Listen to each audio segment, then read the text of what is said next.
You're listening to The Zone, ESPN Radio, 1600 AM, Cedar Rapids. We now leave our network programming to bring you the following special sports presentation.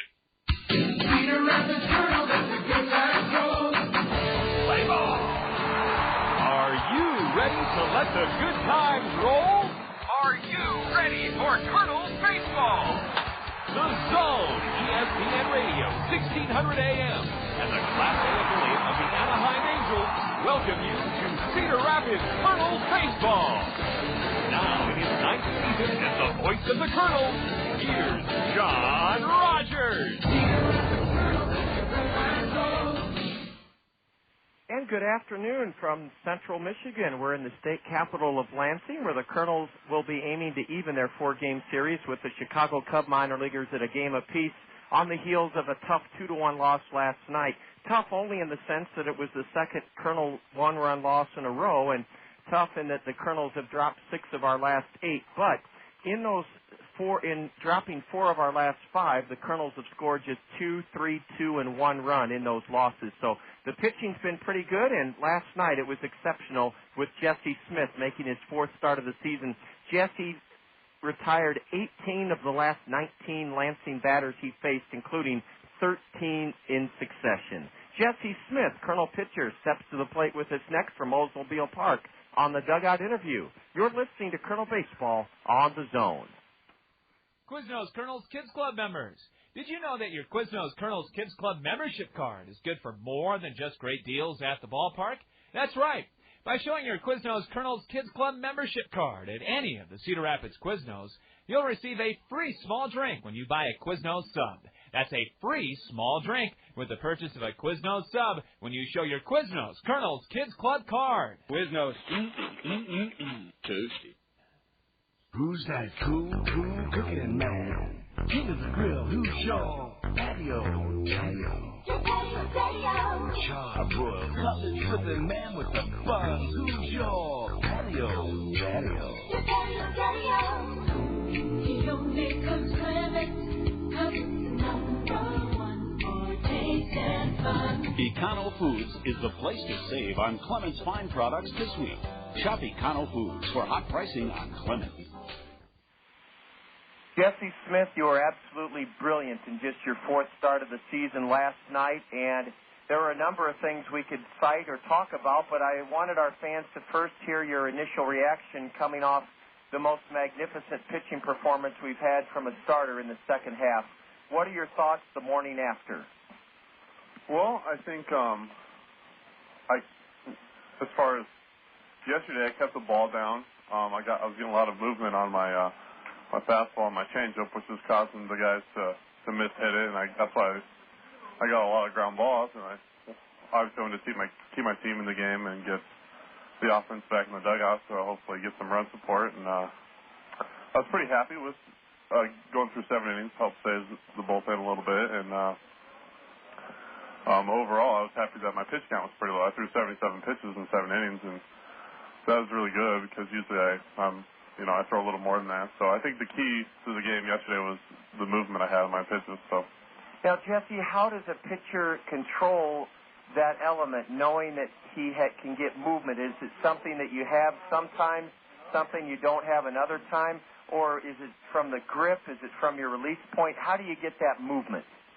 I think usually most of my pitches have pretty good movement, but it seemed yesterday, for some reason, I couldn't quite put my finger on it why I kept getting all those ground balls until I started talking to Tommy Delanis, and he, told me that my ball's moving pretty well, and so that's how I was getting them to miss-hit the ball and hit on top of it. Sometimes I think one hitter I got behind 2-0, and I decided to change my grip on a little bit, put my finger in between the two seams. I think it was the left-handed catcher, Rick, and I threw a low fastball, 2-seamer, and got a little sink to it, and he hit on top of it, and I think he pulled it to Lopez or to the right side. So, Jesse, you fielded 4 of those many ground balls yourself, 4 comebackers. Yeah, I love fielding off the mound. I think that's one of my favorite things to do. I like to be an athlete out there and move around and hopefully help myself out, make some plays. Oh, you did exactly that. Jesse Smith last night pitched magnificently in a Kernels 2-1 loss here in Lansing. Another thing you did very well, Jesse. You fell behind the leadoff hitter in the very first inning, the league's leading base stealer, Chris Walker. You came back to get him not only in the first but 4 times. Keeping that guy off base can make a big difference. Oh, yeah, definitely.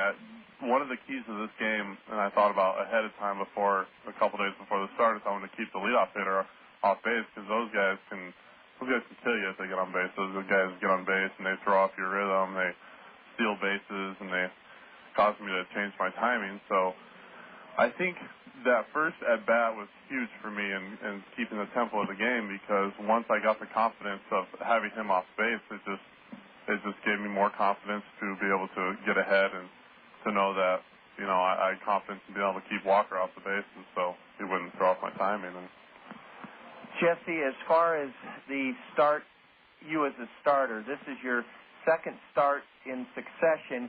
It looks like you'll be in the rotation the rest of the way. Was there any time during this season where you were hoping to be put into the rotation, or are you glad it happened as it did due to need, a couple of Kernel injuries in the front line? How do you feel about it now? Well, I think I like to start. I feel more comfortable starting. I feel more confidence when I start. I have more confidence when I start because I've done it more often. I feel like the coaches have more confidence in a starter when they're giving you the ball, basically saying, you're my guy, Take us, 5, 6, 7 innings, however long you can go. And I think I was pretty lucky to be able to fit in that spot in the rotation. It's unfortunate that Michelle Samar got hurt and Raffy, but I'm going to take advantage of the opportunity. So. And it shows that the Angels have some depth. Oh yeah, definitely. When they drafted me, I was always a starter, and I wasn't too happy that they moved me in the bullpen this year. But I'm getting paid to play baseball, so can't beat that. Yeah, definitely. Jesse, what about the early arrival time yesterday? You and I exchanged smiles in the lobby of the hotel just before we left yesterday. We arrived at 8:30 in the morning. Take us back to the motor coach ride itself. Did you have a seat to yourself? Did you lay on the aisleway? And then how did you get rested up for the start last night, knowing that we had the 7.5-hour motor coach trip and that we got in at 8:30 yesterday morning? Well, on the bus ride, I got my 2 seats to myself because the starting pitcher always gets their own 2 seats. That's one of the privileges.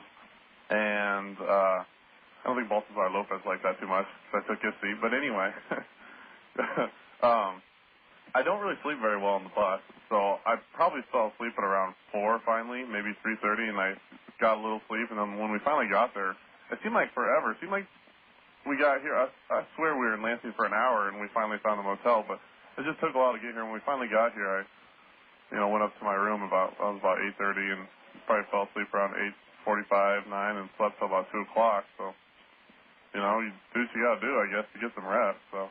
Well, Jesse did what he had to do last night. He pitched brilliantly, gave up just 2 hits in 7 innings, retired the last 13 in a row that he faced, and he's our dugout interview guest on this beautiful Sunday afternoon at Oldsmobile Park. A final word with last night's Kernel starter, Jesse Smith, when we return.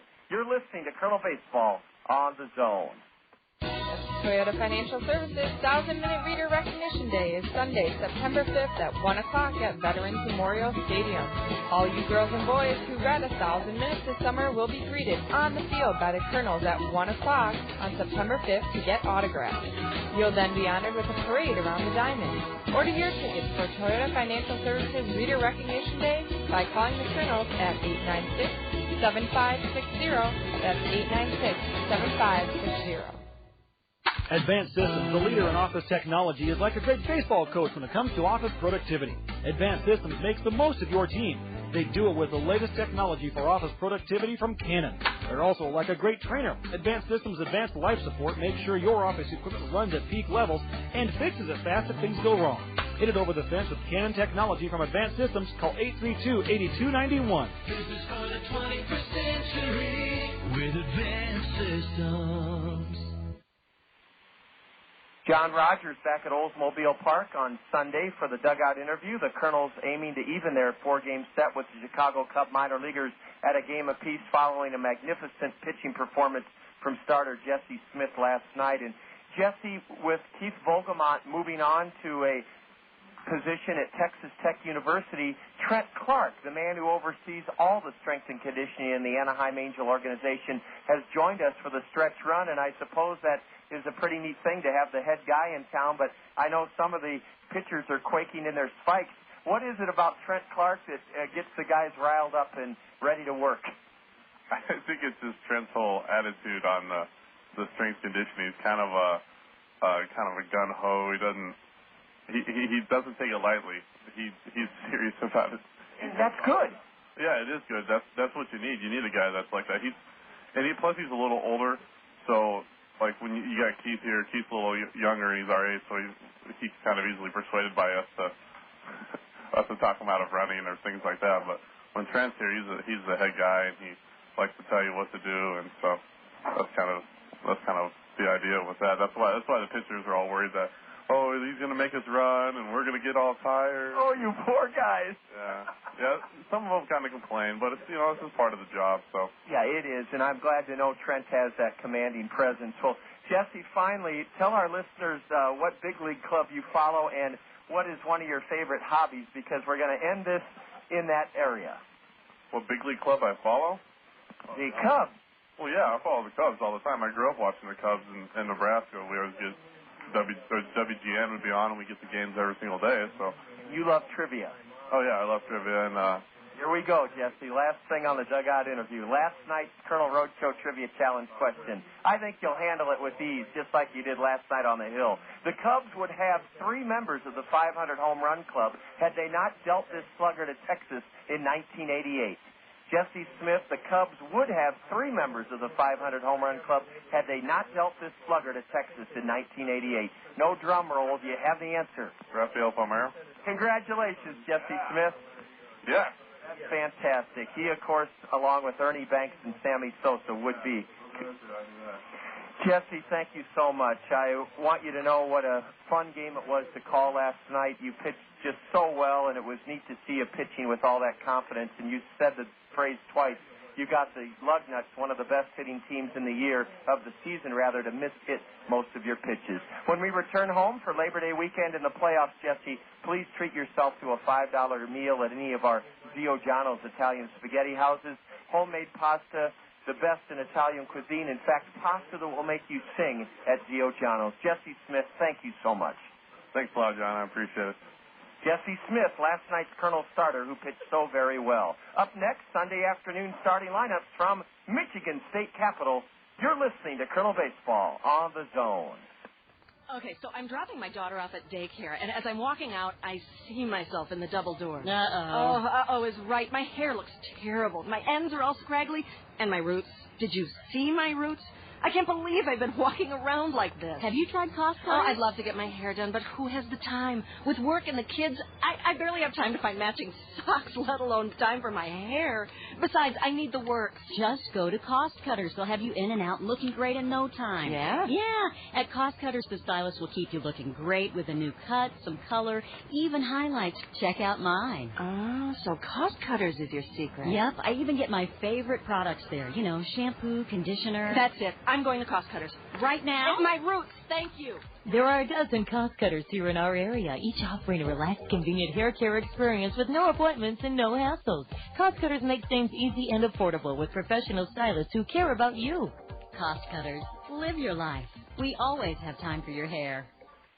A 75-degree, beautiful, sunny Sunday afternoon in the state capital of Michigan, where over 11,000 took in last night's series opener, a dandy ball game that saw the Lugnuts capitalize on a 2-run homer in the first inning off starter Jesse Smith, and even though Jesse retired 18 of the last 19 Lugnuts he faced, including 13 straight, the Kernels bowed to the Lugnuts 2-1 last night. The loss shoved us 3 games below 500. We're now 26-29 in the second half, 68-56 overall. Lansing leads the Eastern Division second half standings. They're 32-23. And overall, the Lugnuts have won 70 and lost 55. This will be game 2 of a 4-game series, second game of a 12-game Colonel road trip. The Colonel road record is still outstanding. On the road, the Colonels are 36 and let's double check this, 36 and 23. I think that's right. Let's set the starting lineups for this afternoon's second game. This will be the sixth meeting of the regular season between the Kernels, the Class A Midwest League affiliate of the 2002 World Champion Angels, and the Chicago Cubs minor leaguers, the Lansing Lugnuts. The two clubs split a four-game series over Memorial Day weekend in the new Veterans Memorial Stadium, and Lansing, with the win last night, has won 3 out of the 5. Julio Garcia has submitted his lineup card, and his Eastern Division leading Lugnuts will have Chris Walker, tops in the league with 59 steals. We kept him off base all 4 times last night. Walker in center leading off. Batting second, a switch hitter in right field, Tony McQuaid. Brian DePerick, the league's MVP in all likelihood, leads the league in homers, extra base hits, runs scored, and he also is second in RBIs and doubles. 36 homers, 102 RBIs for first baseman Brian DePerick. Kevin Collins socked his 31st of the year. He's second to his teammate DePerick. That was last night in the first inning. Collins is in left, batting cleanup for Lansing. Hitting fifth and catching this afternoon is Jake Fox. Designated hitter Alan Rick caught last night. He's the DH today. He'll bat sixth. Hitting seventh, a free agent signee out of Virginia Commonwealth by the Cubs, Anthony Granados at second base, batting seventh. He did not see action in last night's series opening Lugnut win. Hitting eighth at third base is Uriak Marquez. Uriak Marquez at third, bats eighth, and batting ninth is Carlos Rojas, the shortstop. On the hill is a right-hander out of Southwestern Illinois College, 21-year-old Randy Wells. He's 6'4", 210. He was converted to a pitcher after being drafted as a catcher by the Cubs. Randy Wells is on the hill. The right-hander is 5-6 with a 4.15 ERA. His last start, though, was Tuesday up in Appleton, Wisconsin. He pitched 6 shutout innings in blanking the Timber Rattlers 12-0. He was a winner, and he gave up just 4 hits in 6 innings, fanned 8, and walked 1. We beat Randy Wells 6-2 back on May 28th at the new Veterans Memorial Stadium. In that start, he went 5 1/3, giving up 3 runs, 1 earned on 3 hits. He fanned 4 and walked 2. Allen Motor Company is now proud to present the Allen Motor Company Kernel starting lineup. Hurry in now. It's the last 10 days of Allen's I-380 clearance sale. 0% for 5 years available on most models. General Motors has increased their incentives to buy. You can save $9,000 now on every 2004 GMC Envoy at Allen Motor Company during their I-380 clearance sale. Save $10,500 now at Allen on 2004 GMC Yukon XL and Denali's. And just $15,495. That's the price on a 2004 GMC Sierra regular cab 2-wheel drive pickup truck.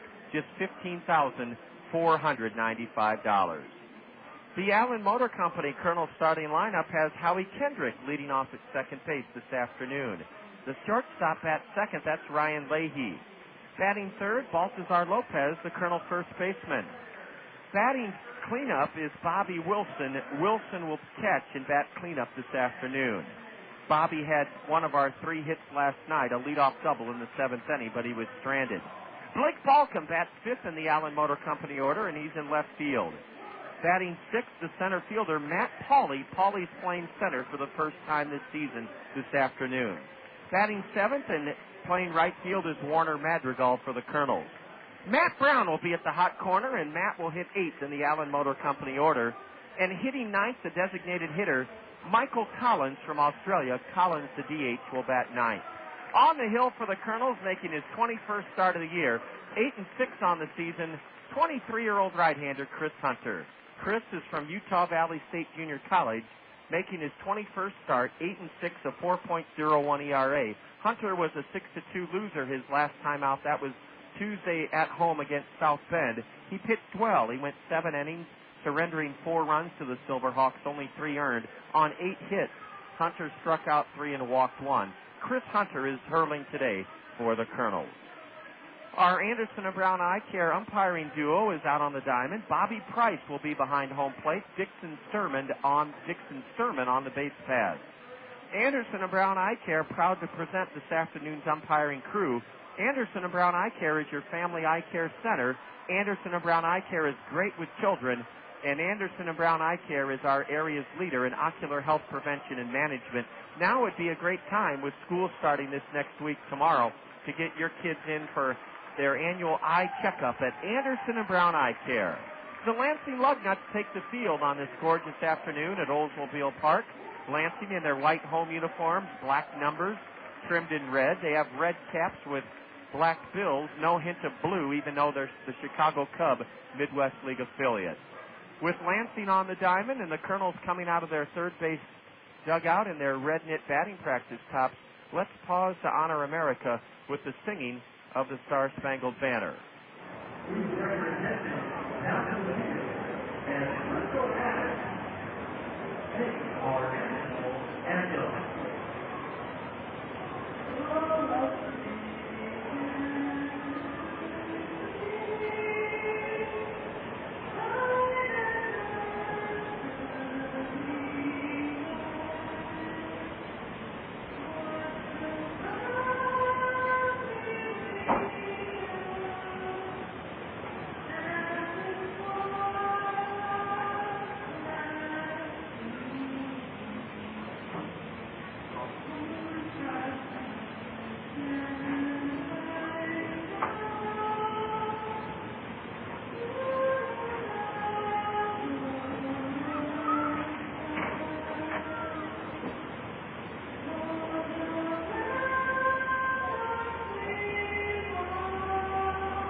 That's the Star-Spangled Banner on a 75-degree sunny Sunday afternoon in Lansing, Michigan. The Kernels hope to rebound from a pair of one-run losses on Friday night, 3-2 at home against South Bend. And last night, despite the magnificent pitching from Jesse Smith, the Kernels bowed in the series opener to the Lugnuts 2-1. Our in-studio engineer is Jake. I'm John Rogers. Great to have you along this afternoon. Kernel Baseball is next. This is Kernel Baseball on the Zone. Unless you have a crystal ball that really works, nobody can foresee all the risks that might become realities. Most of us don't have a foolproof crystal ball, though. That's why it's sensible to consider the calamities that might occur to your car, home, business, or life, and insure yourself against the worst. See Phil Andrews, your Pekin insurance agent, about a well-planned insurance program for your individual needs. The future is uncertain. See your Pekin insurance agent, Phil Andrews, at Weidenhammer Andrews Agency. So you're having a Budweiser at a bar. You look at the born-on date. It says today's date. You think, what's going on here? Am I in some kind of cosmic time warp? Is this some weird Barbie and Hops wormhole? Or are the people at Budweiser at it again? It's Day Fresh beer from Budweiser. It's beer that was bottled less than 24 hours ago, and it's coming to select cities everywhere to show that fresh beer tastes better. Budweiser beer, Anheuser-Busch, St. Louis, Missouri. Right-hander Randy Wells on the hill, making his 13th start for Lansing. He has appeared in relief 21 times, and he was a 12-0 winner his last time out through 6 shutout innings at the Wisconsin Timber Rattlers up in Appleton. Howie Kendrick leads off for the Kernels. He didn't play in last night's series opener. Howie, a right-handed batter with a robust average of .358, 8 homers, 38 RBIs. The game's first pitch is popped up foul out of play down the right field line, strike one. We're underway in Lansing. Kernels have dropped 4 of 5, 6 of our last 8, and are 3 games under 500 in the second half now. 26-29. We're in game 2 of a 12-game road trip. Ball 1 is a fastball up and in to Howie Kendrick. The dimensions of this ballpark, as we noted last night, are very quirky. We're about 30 feet below street level in downtown Lansing. Howie Kendrick pushes one foul to the backstop. He's in the hole 1 and 2. He'll be followed by Ryan Leahy and Baltazar Lopez, Quan Cosby, and Brandon Wood, a couple of Colonel regulars not in the lineup this afternoon. Howie fouls one away again to the screens. Count remains 1 and 2 to Kendrick. Howie's very aggressive at the plate. Says he doesn't like to work deep into counts too often. And he's facing right-hander Randy Wells as the leadoff batter this afternoon. Howie rolls one to short. He was jammed, and the shortstop Carlos Rojas on to first. Randy Wells jammed Howie Kendrick and gets him to roll out weakly to short, 1 away for Ryan Leahy. Leahy drove in the only Colonel run in last night's 2-1 Lansing win. He did so with a 2-out RBI single into left in the third inning. Quan Cosby had reached on a 2-out throwing error by the starter Carlos Marmol. Quan stole second, and Leahy drove him home with the only Colonel run of the night. Ryan pushes one up the first base line. Easy play for Randy Wells, who tags Ryan Leahy out. Ryan Leahy, first pitch swinging, cued it off the end of his bat and rolled it weakly up the first base line, and the pitcher, Wells, raced over to the line and tagged Leahy out. That's the way it goes when you're in a rut. Everybody tries to do it all themselves. And what you have to try to do, it's easier said than done, is just be yourself at the plate and trust the guy behind you to help the ball club as well. You don't have to do it all yourself. Swinging and fouling one into the third base stand, strike one, is Baltazar Lopez. Lopez had one of the 3 Colonel hits last night. We were beaten 2-1, even though we out-hit Lansing 3-2, and both Lugnut hits came in the first 2 innings. Baltazar had one of the Colonel 3 hits along with the sacrifice bunt in the 7th. Randy Wells misses inside for a ball, and it's 1-1 to the Colonel left-handed hitting first baseman, batting with nobody on, 2 out in the first inning. Strike 2 called on the outside edge, according to Bobby Price, the plate umpire. Lansing boasts the best pitching staff in the league. Their team ERA lowest, 3.24. A slider. Randy Wells thought he had Lopez struck out. It was ball 2, according to the plate umpire. The Colonel team batting average 256, 8th in the 14-team Midwest League. Lopez takes strike 3 called on the outside corner at the knees. The Colonel struck out 13 times last night and go down in order, with Baltazar being rung up on a 2-2 pitch. Nothing doing in the top of the first for the Colonels, and after 1/2 inning, Colonels nothing. Lugnuts coming to bat, and you're enjoying Colonel baseball on the Zone. Summertime means Kernels baseball. Sunlight until 9 o'clock. Watermelon and lemonade. Taking the kids to the swimming pool and a host of other leisurely pursuits. Comfort Solutions by Banks stands ready to ensure that your family stays cool when you're busy with all of your summer fun. Comfort Solutions by Banks are your indoor comfort specialists. With all of the fun activities that fill up your summer, it's comforting to know that the Comfort Solutions by Banks family can take care of your family. Comfort Solutions by Banks is proud to offer your family personal and caring service. If something goes unexpectedly wrong with your home's cooling system, you can count on Comfort Solutions by Banks to provide you with courteous and professional service under any circumstance. Enjoy your summer and let the family at Comfort Solutions by Banks take care of yours.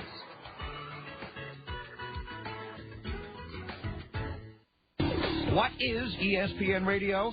It's not that hard. You're a sports fan? This is the sports station. It's ESPN. That means sports. The games, the experts, the analysis, the scores, the highlights, the people who know their stuff. It's good conversation. It's ESPN. It's radio. You know, the box that all the sounds come out of. At your home, in your car, where you work, even in your computer. It's everywhere you go. It's radio. It's ESPN. It's ESPN Radio. That's all it is. Bruce Hunter We'll try to follow the magnificent performance from Jesse Smith in last night's Lansing 2-1 win, and after the Kernels were set down in order by right-hander Randy Wells, Hunter in the bottom of the first will face Chris Walker, the league leader in steals with 59, then switch hitter Tony McQuaid, and then the league's leading home run hitter and MVP candidate Brian DePerick. Hunter has pitched 123 in the third innings. Chris has given up just 122 hits in those 123 in a third. Hunter is fan 70. The Colonel right-hander has walked 41, and he's an 8-game winner. Colonels in their red knit batting practice tops, all red caps, gray road pants, red socks, just the same uniforms we wore last night. Fastball is upstairs to Chris Walker. Nothing for 4 last night. You heard Jesse Smith say on the dugout interview how pleased he was to keep this fellow off base. He's a left-handed hitter, and he's a switch hitter rather, and he takes a strike from Chris Hunter. Matt Brown is in 5 steps on the grass at third for the Colonels. A fastball just missed inside, and it's 2-1 to the switch hitter Walker, 287 batter. 6th round pick of the Cubs in 2002 out of Georgia Southern University. And ball 3 drifts high and away to the league's leading base stealer, Chris Hunter.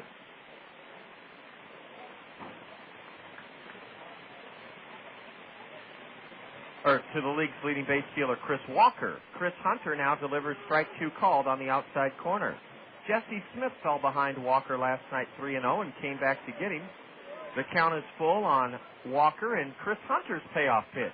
Bounced up the middle. Ryan Leahy has it behind second and on to first for the first out.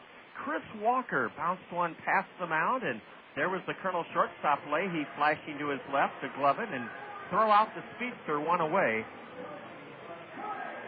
1 gone in the Lansing first inning. The batter, Tony McQuaid. Tony is a switch hitter. He's batting left. Nothing for 3 last night. McQuaid from Florida State batting .291. 5 home runs, 40 driven in.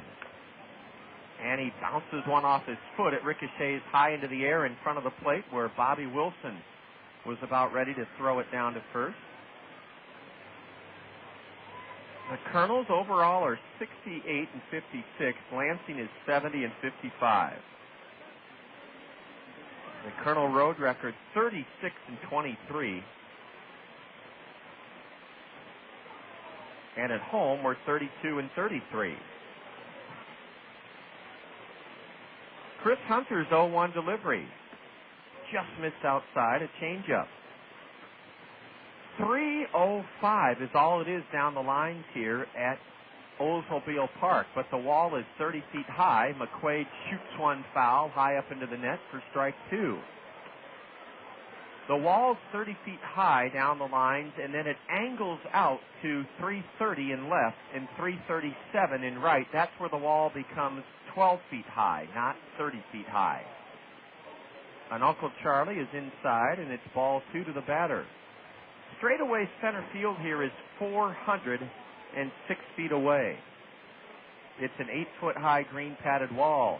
Swing and a miss on a high fastball, high and outside, and Chris Hunter's fan, Tony McQuaid, 2 away in the Lansing first inning, no score. 380 to left center field, 375 to right center field. And grass slope seating berms above the left field and right field walls. The scoreboard is to the right of the batter's eye, which is a 15-foot-high dark green net in center field. A high pop-up into shallow center. Howie Kendrick off the bat of Brian DePerick, the league's leading home run hitter. Howie ranges back 15 feet into shallow center, and the second baseman has it. What a first inning for Chris Hunter. He gets the final out as Brian DePerick, first pitch swinging, pops out to shallow center to Howie Kendrick. Each team is down in order in the first inning at Oldsmobile Park, and after one, nothing. You're listening to Colonel Baseball on the Zone. Emergency hotline, can I help you? Yes, I need help. All right, sir, what's the problem? I can't taste my beer. I feel it in my mouth, but there's no taste. Okay, sir, this is what I want you to do. Put the bottle down and step away from the beer. Okay. Walk straight to the corner store and pick up a 6-pack of Miller Lite. Okay. Don't worry, it's going to be all right. Next time, try the light beer that actually tastes like beer. Great tasting, less filling, Miller Lite. Miller. Good call. Miller Brewing Company, Fort Worth, Texas. Here's a deal that's hard to beat. Peck's Flower Shop is having a huge back-to-school houseplant sale through September 12th. Fill your dorm room, classroom, home, and office with healthy, lush houseplants. Peck's is offering all houseplants and hanging plants in 6-inch pots or larger at 50% off the regular price. Yes, all houseplants and hanging plants in 6-inch pots or larger are half off the regular price, cash and carry. Choose from all-time favorites, unique, new, and different varieties. Don't forget a new planter, potting soils, and free expert advice to help make your new houseplants grow their best. Check out Peck's houseplant sale right away for best selection. Peck's is open 7 days a week at the corner of Blairsbury and Edgewood Roads Northeast. Peck's, growing with the Cedar Rapids area since 1956. Lansing right-hander Randy Wells, who's essentially a first-year pitcher. He only pitched in 4 games last year after the Cubs converted him from a catcher to a pitcher. It delivers ball one just low, a changeup to Bobby Wilson. Bobby reached base twice last night as the designated hitter and cleanup batter. This afternoon he's catching and batting fourth. He loops one into right center. This one may fall. It does. Bobby Wilson drops one between the speedster Chris Walker and Tony McQuaid. It's Walker, the center fielder, cutting over to his left to get it back in. And Bobby Wilson, whose leadoff double in the 7th, followed by a sacrifice bunt from Baltazar Lopez last night, looked to tie the game, but the starter, Carlos Marmol, struck out Brandon Wood looking on a 3-2 pitch and then struck out Matt Brown swinging, and the Kernels did not get that tying run home in last night's game, but they have Bobby at first with nobody out. Bobby Wilson's running. Blake Balcom bounces one foul behind the plate, strike one. Bobby Magallanes continues to try to ignite this Kernel offense by sending runners on hit and runs. Blake Balcom, a .266 hitter, did a nice job. A pitch was right in on his hands, and he got a piece of it and fouled it back to protect the runner, Bobby Wilson. Balcom, a 5th-round pick of the Angels last year out of Florida State, is batting .266. The right-handed hitter stands straight away from the right side and has 4 home runs, 47 RBIs. Blake bats from a deep crouch and takes a curveball in there for strike 2 from Randy Wells.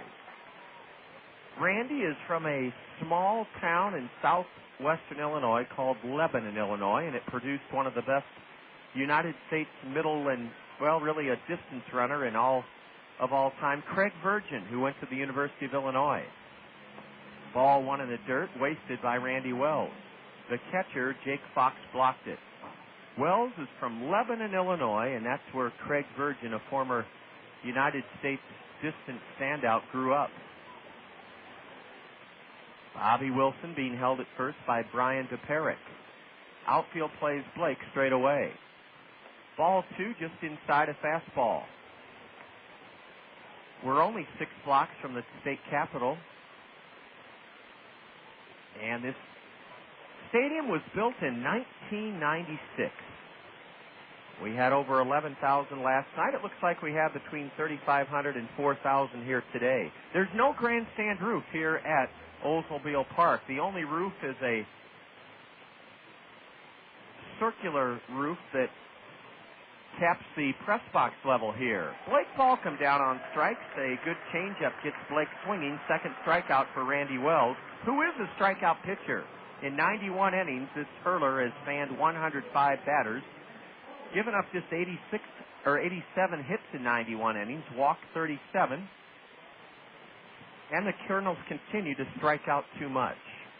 Boy, when you strike out, you don't do a thing to help your ball club. You don't put any pressure on the defense. Strike one on the outside corner to the center fielder, Matt Pauley, a left-handed batter. Pauley is playing center field for the first time this season. Matt batting at .256, 9 homers, 51 RBIs. Bobby Wilson, the go-ahead run at first, not running. Pauley shoots one on the ground foul into the Lansing right field bullpen. Matt's in the hole, 0-2. And that's the way it goes when your club is struggling at the plate. Kernels have really had trouble scoring runs on a consistent basis in the season's second half. That's why Bobby Magallanes has been sending runners almost all the time. Wilson not running, and strike 3 called to Matt Pauley. Another 3-pitch strikeout, the second of the afternoon for right-hander Randy Wells. Yeah, we're all putting pressure on ourselves needlessly. You don't have to do it all yourself. And when you strike out as much as our ball club has struck out, you've got to make some adjustments. Shorten up on the bat, widen your stance. Tell yourself that if you strike out, it's like making 3 outs. You have to do some kind of special mental adjustment as well as physical. So Bobby Wilson remains at first with 2 outs after Balcom and Matt Pauley have struck out, and Warner Madrigal takes low and away for ball 1. Warner is hitting .288. 2 homers, 9 RBIs in his 12th game, and now he flickers one foul into the first base Lugnut bullpen. Dugout rather. I want to correct myself. Madrigal is playing in his 14th game as a Colonel. Warner reached on a walk in the 7th inning and stole second to join Bobby Wilson aboard in scoring position in that big 7th inning that the Colonels failed to score. A throw to first. Bobby Wilson dove back just ahead of the pickoff attempt by Randy Wells. I mean, Bobby just did get back in time. No score, top of the 2nd inning. The sun not a factor right now, but it's been peering in and out all morning and early this afternoon. Swing and a miss by Madrigal on a slider, strike 2. Now Randy Wells, after surrendering a leadoff single to Bobby Wilson, in good position to try to fan the side.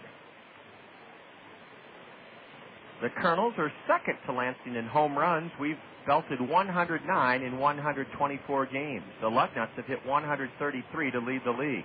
Strike 3 called. A leadoff single by Bobby Wilson, but the next 3 Colonels down on strikes. And this is getting to be a real epidemic of strikeouts. No runs, 1 hit in the Colonels' second. There were no Lugnut errors. The Colonels leave a runner, our first stranded this afternoon. The Lugnuts come to bat in the home half of the second at Olds Park. Colonels and Lansing no score. You're listening to Colonel Baseball on the Zone. What are some of the scariest moments in life? Asking someone out on a first date, getting married, your first speech to a big group, driving alone for the first time. Speaking of driving, one of the scariest moments for some people is waiting to get approved for a car loan. But it doesn't have to be. We're Select Auto Group, and we work with a variety of lenders who will bend over backwards to help you get into a better car, and with a payment plan that works around your budget. And speaking of better cars, Select Auto Group is a great way to buy a pre-owned car. For one thing, we don't have salespeople. You deal directly with the owners. This gives you the best price right away. And at Select Auto Group, we pride ourselves on honesty and integrity. No pressure, no hijinks. And every car gets a 52-point inspection and a 1-month, 1,000-mile warranty. Plus, we offer extended warranties up to 100,000 miles and a full-service department to back them up. Financing doesn't have to be scary. Come see us and find out why. You'll find us at 1st Avenue and 8th in Cedar Rapids and 7th Avenue and 6th in Marion. Select Auto Group, a great way to buy a pre-owned car. Summer is here, but football is just around the corner. John Wilson Sports, your team representative, has the equipment you need. Football pants, mesh practice jerseys, shoes, socks, shorts in your team colors, and protective gear are all in stock now in time for summer camps. John Wilson Sports has a wide selection of swimsuits for training or leisure, as well as sport glides, sandals, goggles, and caps to make this summer pool season fun for the whole family. John Wilson Sports, always the low price leader at the corner of 1st Avenue and Collins Road Northeast in Cedar Rapids.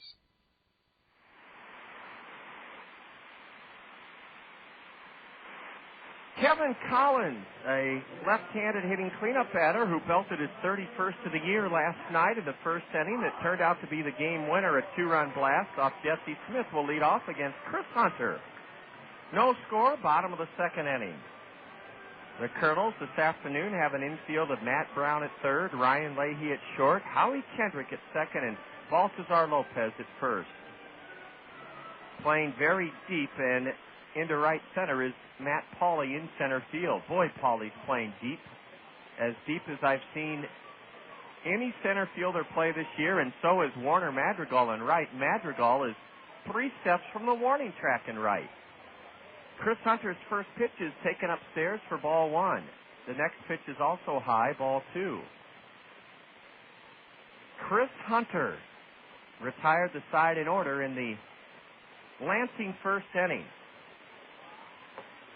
And ball 3 now outside to Kevin Collins, a .291 hitter, second to his teammate Brian Doperic in home runs with 31.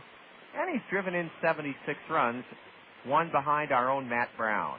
Swing and a miss on a good fastball. It came on a 3-0 pitch. Yeah, that Kernel outfield is as deep as I've seen it all season long.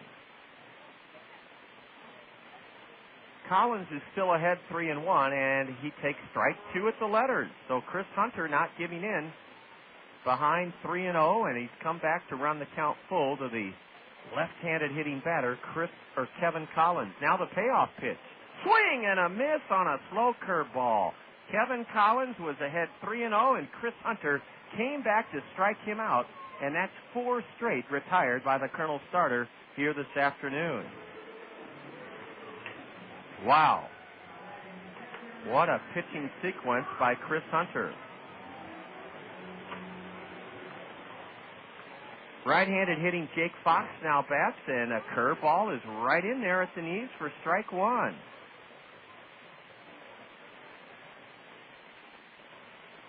Jake Fox bats from a deep crouch, swings and misses at a fastball, strike 2. Fox has had a good season. He's out of the University of Michigan, batting .280, 14 homers, 50 RBIs. Fastball just missed high and away from Hunter. Lansing here at home in the second half is 15-15. Overall, they're 37-28. A changeup is in the dirt for ball 2 to Jake Fox.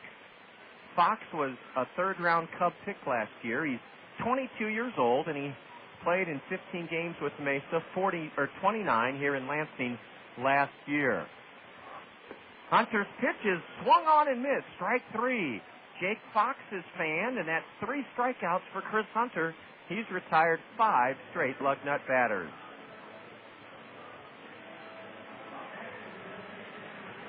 Here's Alan Rick, the DH. We saw such good pitching last night from Kernel loser Jesse Smith, who gave up just 2 hits in 7 innings, and Carlos Marmal, who won his 13th of the season, fanning 10 Kernels in 7 innings, that you kind of thought this might be one of those wild ones. But so far, the pitching has been outstanding. Alan Rick, who wears his white home pants just below his kneecaps, exposing all of his black socks, takes one low for ball 1. Now a changeup and a swing and a miss by Alan Rick. Base is empty and 2 out for the Lugnuts. Rick lines one right to Howie Kendrick to end the inning. Alan Rick hit it right on the button, but ripped it at Kendrick, the second baseman, and it's 6 up and 6 down through the first 2 innings for Kernel 8-game winner Chris Hunter. We go to the top of the third at Oldsmobile Park, and it's still the Kernels and Lugnuts scoreless.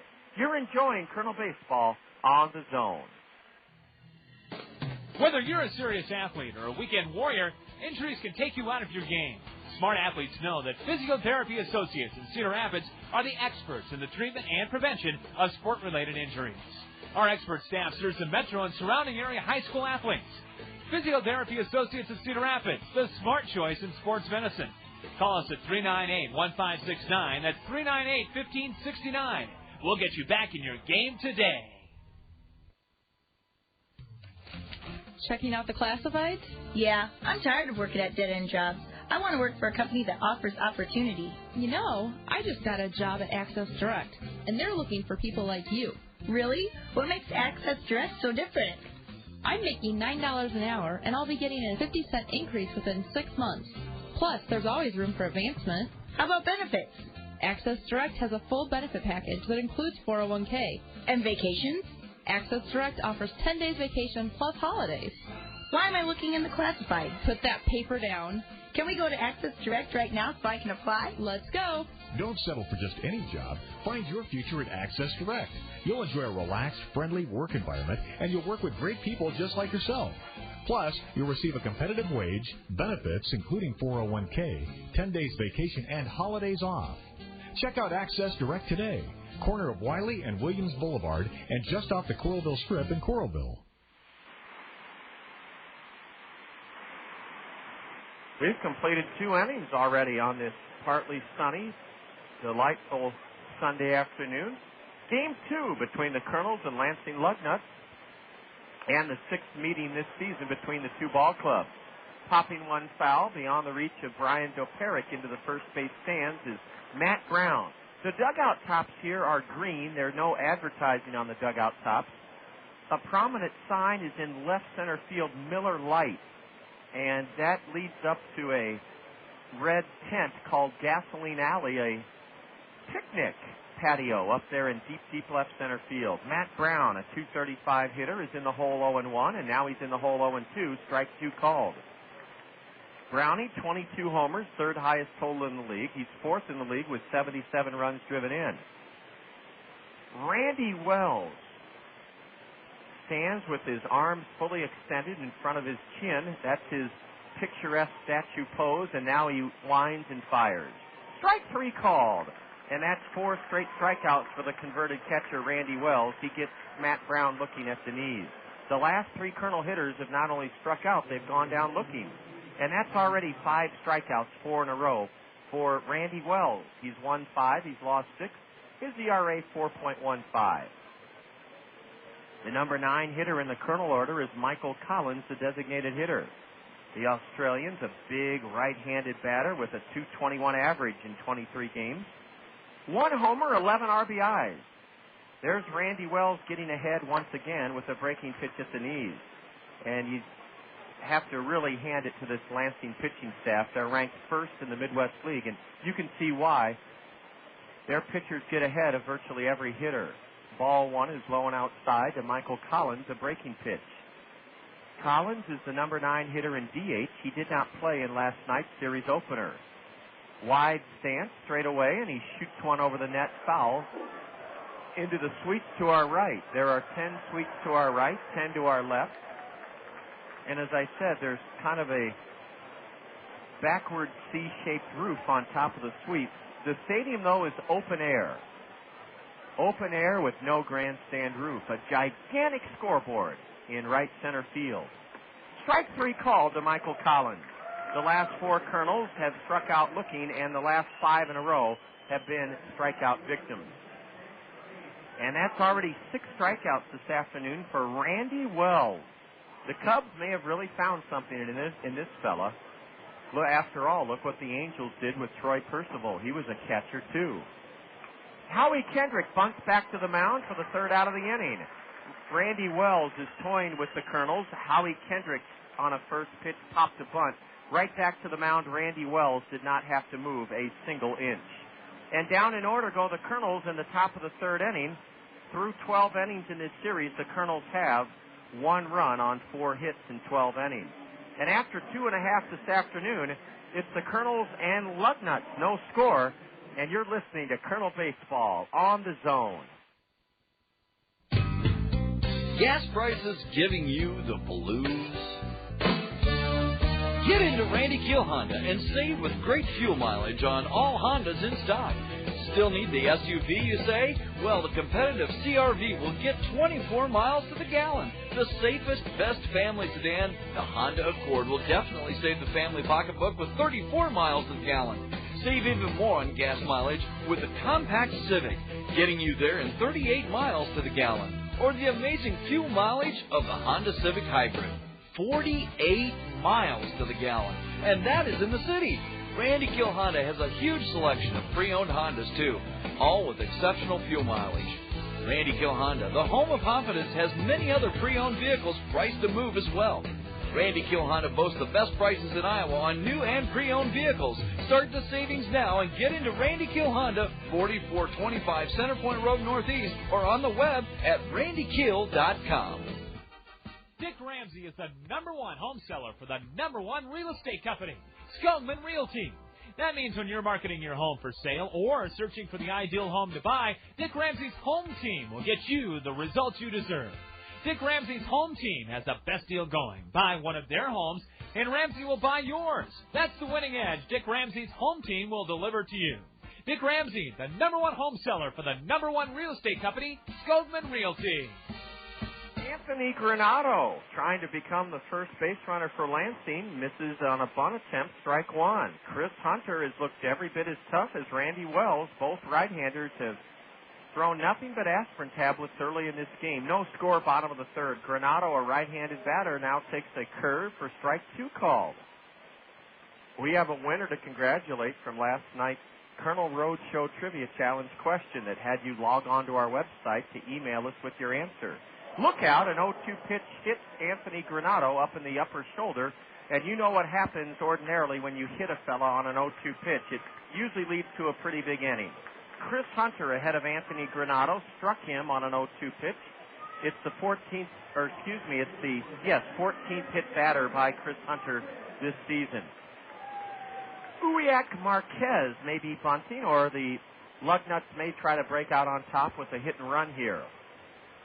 Well, that's too bad. Chris Hunter was ahead 0-2 and hit the batter in the upper back.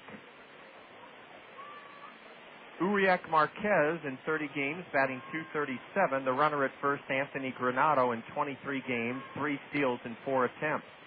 Our Kernel Roadshow Trivia Challenge from last night, as Marquez swings and misses at a changeup, strike one. The Cubs would have 3 members of the 500 home run club had they not dealt this slugger to Texas in 1988. And Maureen Soto of Shoeyville, Iowa, correctly emailed us, Rafael Palmeiro. Ball one outside to the left-handed batter Marquez. Leadoff batter on after he was struck by an 0-2 pitch here in the third inning. Marquez, a 21-year-old from Venezuela, a left-handed hitter, 0-for-3 last night. The runner draws a throw, and Anthony Granato is back standing up. Yes, Rafael Palmeiro would have joined Sammy Sosa and Ernie Banks as 500 home run club members had the Cubs not traded him. Whistling one foul to the top of the backstop and falling in the hole 1 and 2 is Uriak Marquez. He steps out. High above the center field, or the right center field scoreboard, or on top of it, it's about 5 stories. On top of it sits the name Oldsmobile with a oval silver circle logo. A double play ball to Kendrick. Howie feeds Leahy for one. Ryan to first for the double play. Chris Hunter got Uriak Marquez to ground into a double play to erase the hit batsman. Howie Kendrick fielded the grounder near the bag at second, underhanded to Leahy. Ryan on to first to complete the 4-6-3 twin killing. And Chris Hunter will now face the number 9 man in the Lansing order, Carlos Rojas. He's from Venezuela, 20 years old. And he cuts on a curveball and missed it by a good margin, strike one.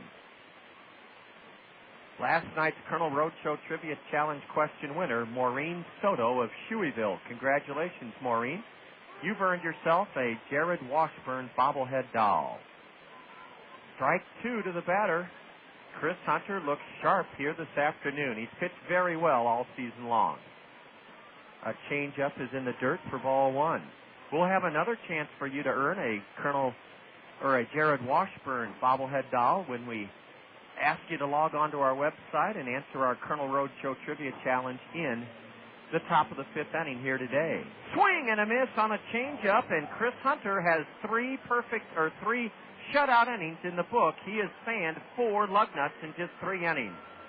No runs, a hit batter on an 0-2 pitch to start the inning, but he was erased on a double play started by Kendrick.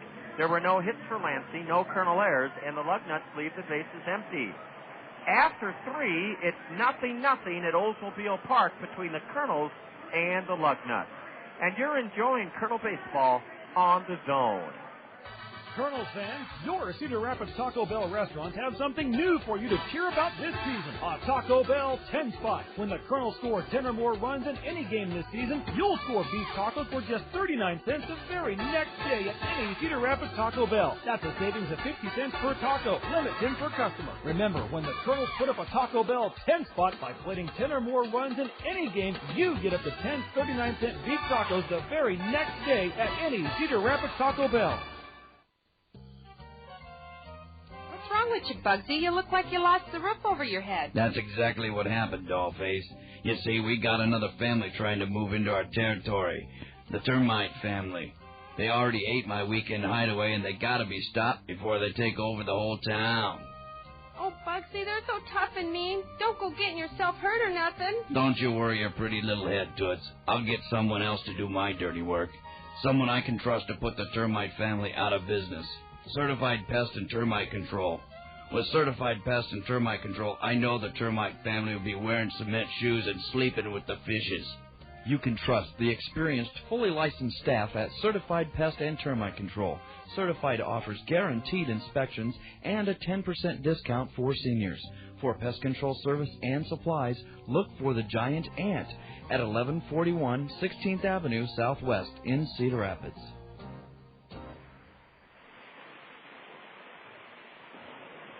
It's taken just 36 minutes to play 3 innings, and it's a scoreless contest here in Oldsmobile Park in Lansing. Ryan Leahy takes a changeup just low for ball 1. Now ball 2 low and inside to the Colonel shortstop this afternoon. In 13 games, a .240 hitter, a homer, 3 RBIs. He drove in the only Colonel run last night. Ball 3 low to Leahy from right-hander Randy Wells. Plan on joining us for the final 4 games of the regular season Labor Day weekend. Friday, September 3rd, a 6:30 start. Ball 4, Ryan Leahy reaches on a 4-pitch walk, the first issued by Randy Wells, and just the second Colonel base runner so far today. Friday, September 3rd, we start at 6:30.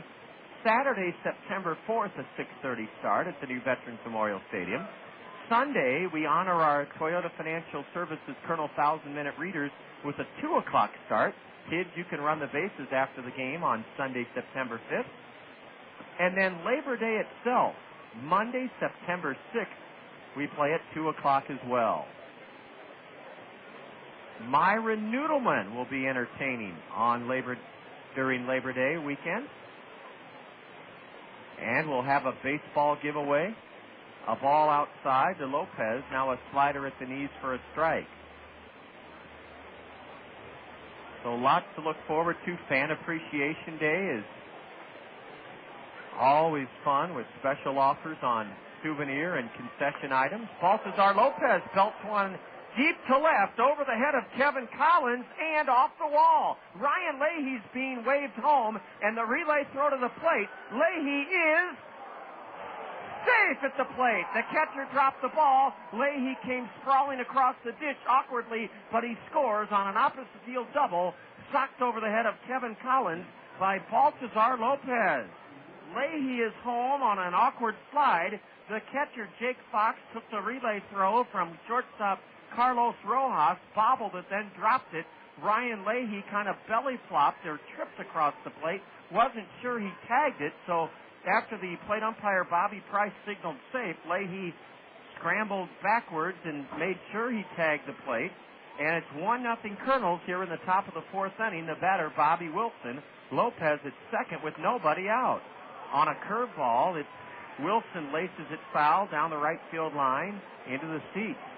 Baltazar Lopez with his 12th double of the year struck one high and deep over the head of Kevin Collins in left, and Leahy, who walked on 4 pitches to start this inning, scored all the way from first. It was a good relay by the Lugnuts.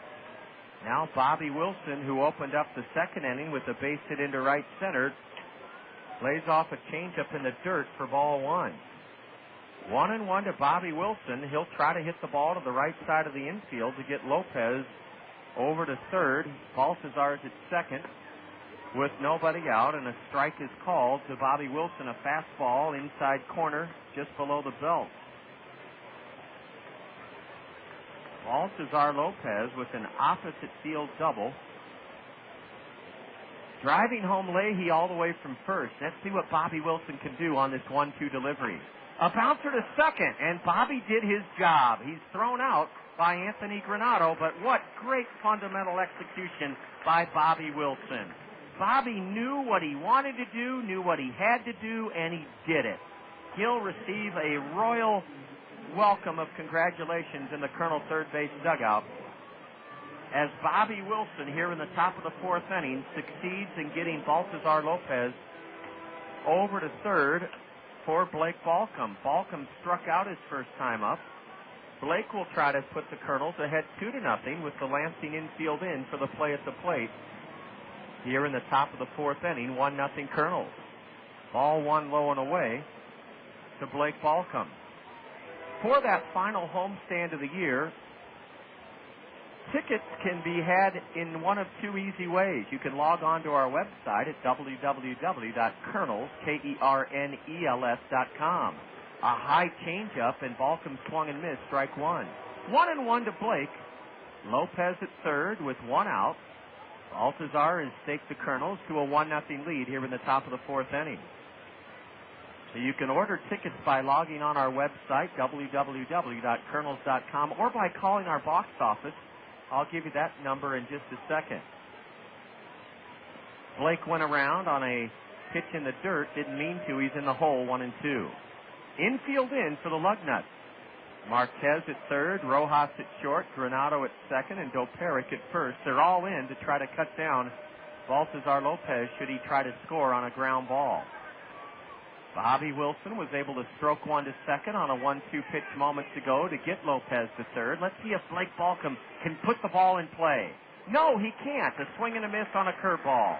And it'll take a base hit by Matt Pauley if the Colonels are to do something we've done very poorly in the second half, and that is get a runner home from third with less than two outs.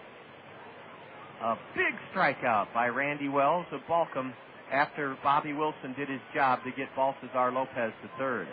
You can call our box office at 896-7560, 896-7560 to order tickets, not only for the last four regular season games of the season over Labor Day weekend, but for our first playoff game. A strike to Matt Pauley, now a pitch low for ball one. Pauley struck out looking in the second inning. Randy Wells has already recorded 7 strikeouts. The Colonels have broken off ahead of the Lugnuts with a run here in the fourth inning. A high deep drive to right, way back, and it's a 2-run home run way out of here onto the grass slope seating berm with 2 out. Matt Pauley crushed the 1-2 pitch from Randy Wells, and it's his 10th home run of the year. Matt Pauley is added to the Colonel lead here in the fourth. His 10th home run of the year makes it 3-0 Colonels. Matt Pauley, a 2-run blast onto the grass slope seating berm over the 365-foot area in right field. Matt Pauley with Lopez aboard at third belts his 10th of the year, and the Colonels here in the fourth inning lead it 3-0. Warner Madrigal at the plate, and he fouls one straight back.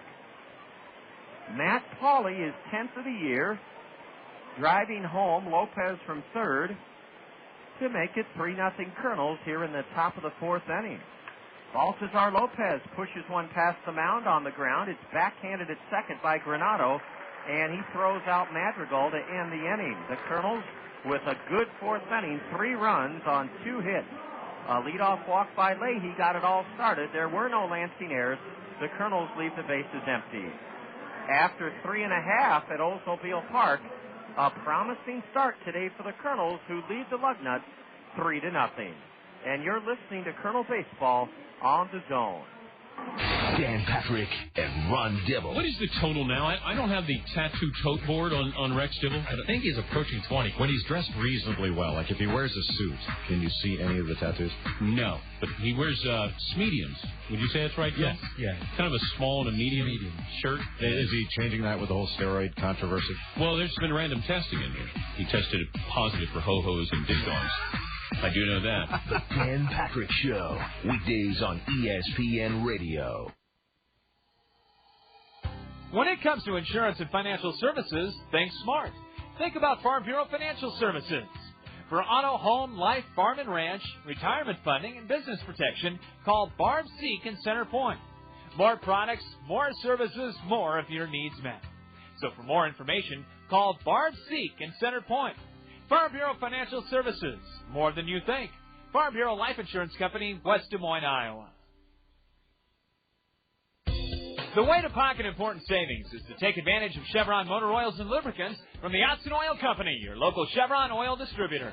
Chevron lubricants are made from higher quality base oils for better performance, and that means longer life for your engine. Contact the Otson Oil Company in Cedar Rapids for details on how you can save time and money with Chevron lubricants. The Otson Oil Company, serving Iowa with quality lubricants since 1933. Visit Otson Oil Company at www.otson.com.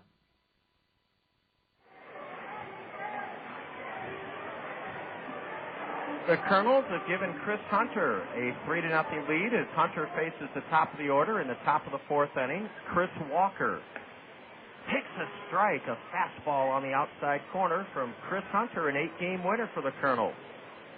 Walker grounded out up the middle to shortstop Ryan Leahy in the first. Now he pops one foul into the first row of the box seats behind home plate. The seats here are green seats with green cup holders. There are 15 rows of green seats, and then behind them an aluminum bench with a back. There are 10 rows of those seats. A 1-1 offering is a 0-2 offering rather, is just outside and high to Chris Walker, the league's leading base stealer with 59. He strokes the 1-2 off the end of the bat foul outside the Colonel third base dugout. The sun is not a factor this afternoon. It's disappeared for the time being. A light breeze is blowing out from home plate towards right field. Swing and a miss on a changeup. Actually, it looks like that Walker got a piece of it, according to Bobby Price, the plate umpire, and Chris Hunter fans his 5th Lansing batter of this day. Hunter has been every bit as impressive as Jesse Smith was last night. After giving up a 2-run homer in the first and a leadoff double in the second, Jesse Smith did not allow another hit or run in his 7 innings of work. Strike one is in to Tony McQuaid, a switch hitter batting left. Chris Hunter has a very good command of his breaking pitch here so far this afternoon. A fastball low and outside, 1-1 to Tony. Tony McQuaid has 5 homers, 40 RBIs, and he's a .291 hitter. As a team, Lansing's batting .261, 5 points higher than the Kernels, and Lansing's tied for third in the league in hitting. A curve from Hunter just misses down and in. Chris winds and fires. And a high fly ball into right. Warner Madrigal, right in his tracks, has it. Tony McQuaid flies to right, 2 away in the Lansing 4th inning. We'll have your chance to earn a Jared Washburn bobblehead doll coming up in the Colonel 5th inning during our Colonel Roadshow Trivia Challenge here from Oldsmobile Park. All you have to do is log on to our website at www.kernels.com and then email us with your name, address, phone number, and the date, August 22nd. That's your name, address, phone number, and the date, August 22nd. Bobby Wilson trotted out to the mound to have a quick word with Chris Hunter on how to pitch to Brian Doperick. Doperick, first pitch swinging, popped out to Howie Kendrick to end the first, and ball one is just downstairs to the league's leading home run hitter, 36 on the year, Brian Doperick. He walked in the first inning last night ahead of a home run, and he lines one into the left field corner. Foul for strike one. Doperick walked ahead of a home run by Kevin Collins, the on-deck hitter, and Jesse Smith, our dugout interview guest this afternoon, agreed with me that Jesse had Doperick struck out on a 2-2 pitch last night in the first inning. Brian had taken a step towards the first base Lugnut dugout, and the plate umpire last night, working the diamond today, Dixon Sturman, ruled that pitch ball 3, then ball 4 followed, then the 2-run homer. 3-0 Kernels as Chris Hunter delivers over but low, ball 2 to big Brian Doperick. Cubs second-round pick in 2002. 6'4", 235. He grounds one foul behind home plate. Bobby Wilson's father, Bob, and Bobby's uncle, Rich, are tuned in down in Florida this afternoon. And Bob Wilson, Bobby's father, coached Brian Duperick on the sandlots of Florida. And Bob Wilson told me he's not surprised at all that Duperick leads the Midwest League in home runs. This is his third year of pro ball, and he's now full on the count as he took a pitch down and in for ball 3. Brian Duperick wears a pair of white batting gloves and lines one into center, a base hit. The first hit of the day for the Lugnuts, Brian Duperick. And credit Chris Hunter, he did not walk him.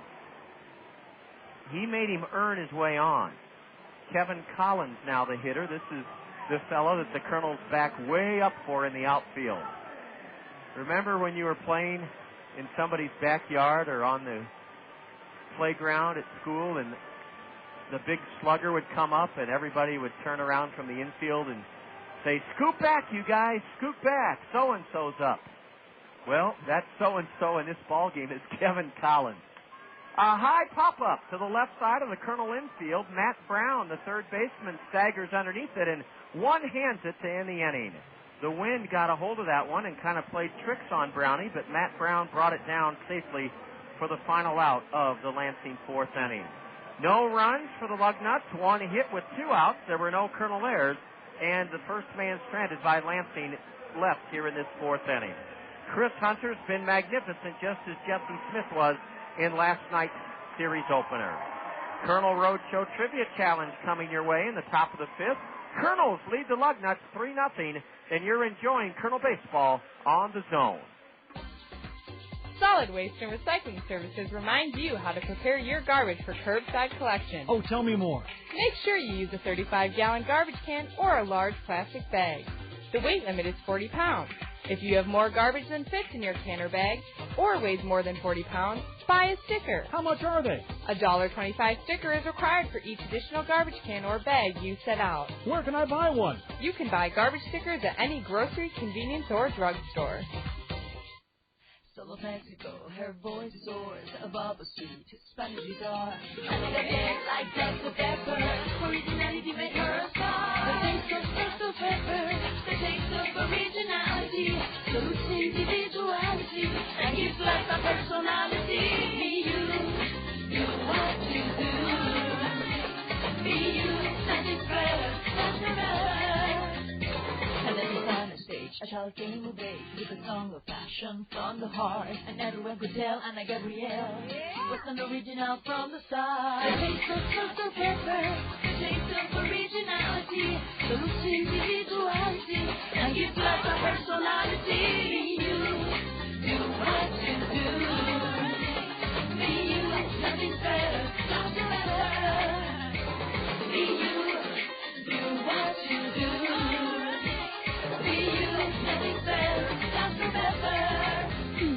Number 8 hitter in the Kernel order, Matt Brown, grounds one weekly to first, and Brian Duperick will underhand to the pitcher Randy Wells. 1 pitch, 1 out in the Kernel 5th inning. Matt Brown, 0 for 2 today, and now Michael Collins, who struck out looking in the 3rd inning. His first at bat will stand in with 1 gone on 1 pitch here in the Kernel 5th inning. 3-0 Kernels. Your chance now to earn a Jared Washburn bobblehead doll by logging on to our website, www.kernels.com.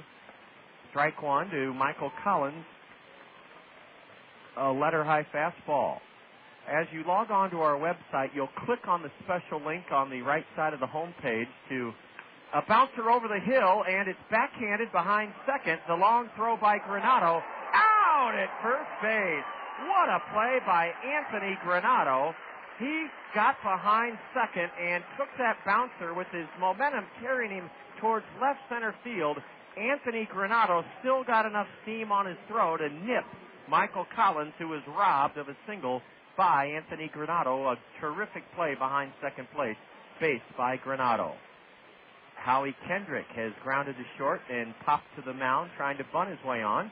Swing and a miss on a changeup, strike 1 to Howie. Randy Wells could be on his way to an easy inning. As you click onto the link on the home page to answer our Colonel Roadshow Trivia Challenge question, we need your name. A high drive into center. May get over the head of Chris Walker. No, he gets back there and about 380 feet away in left center. Chris Walker has it. Howie Kendrick got Goodwood on it, but skies to deep center. And the Kernels go so quickly in the top of the fifth inning that we'll have to give you our Colonel Roadshow Trivia Challenge question in the Lansing bottom of the fifth inning. After 4.5 with Chris Hunter pitching brilliantly, the Kernels on top of the Lugnuts 3-0. And you're listening to Colonel Baseball on the Zone. Toyota Financial Services 1,000-Minute Reader Recognition Day is Sunday, September 5th at 1 o'clock at Veterans Memorial Stadium. All you girls and boys who read 1,000 minutes this summer will be greeted on the field by the Kernels at 1 o'clock on September 5th to get autographs. You'll then be honored with a parade around the diamond. Order your tickets for Toyota Financial Services Reader Recognition Day by calling the Kernels at 896-7560. That's 896-7560. Benjamin Franklin once said, "Glass, china, and reputation are easily cracked, but never well mended." At Benjamin Franklin, the Punctual Plumber, we believe you deserve respect for favoring us with your business. We'll never forget that. That's why we do our best to give you service so special you'll want to tell your friends about it. We believe that honesty is the best policy. Benjamin Franklin said so. You know it. Our plumber will arrive at your house fully uniformed. You never have to wonder or fear who's at your door, because only the few, the best, and the talented can wear the Benjamin Franklin uniform. Our simple pricing system takes the panic out of calling a plumber. We give you the options first, and you grant approval before we do the work. There are never any surprises. Splendid. When we say we'll be there, or we'll give you a Benjamin Franklin, a $100 bill. Benjamin Franklin, the Punctual Plumber.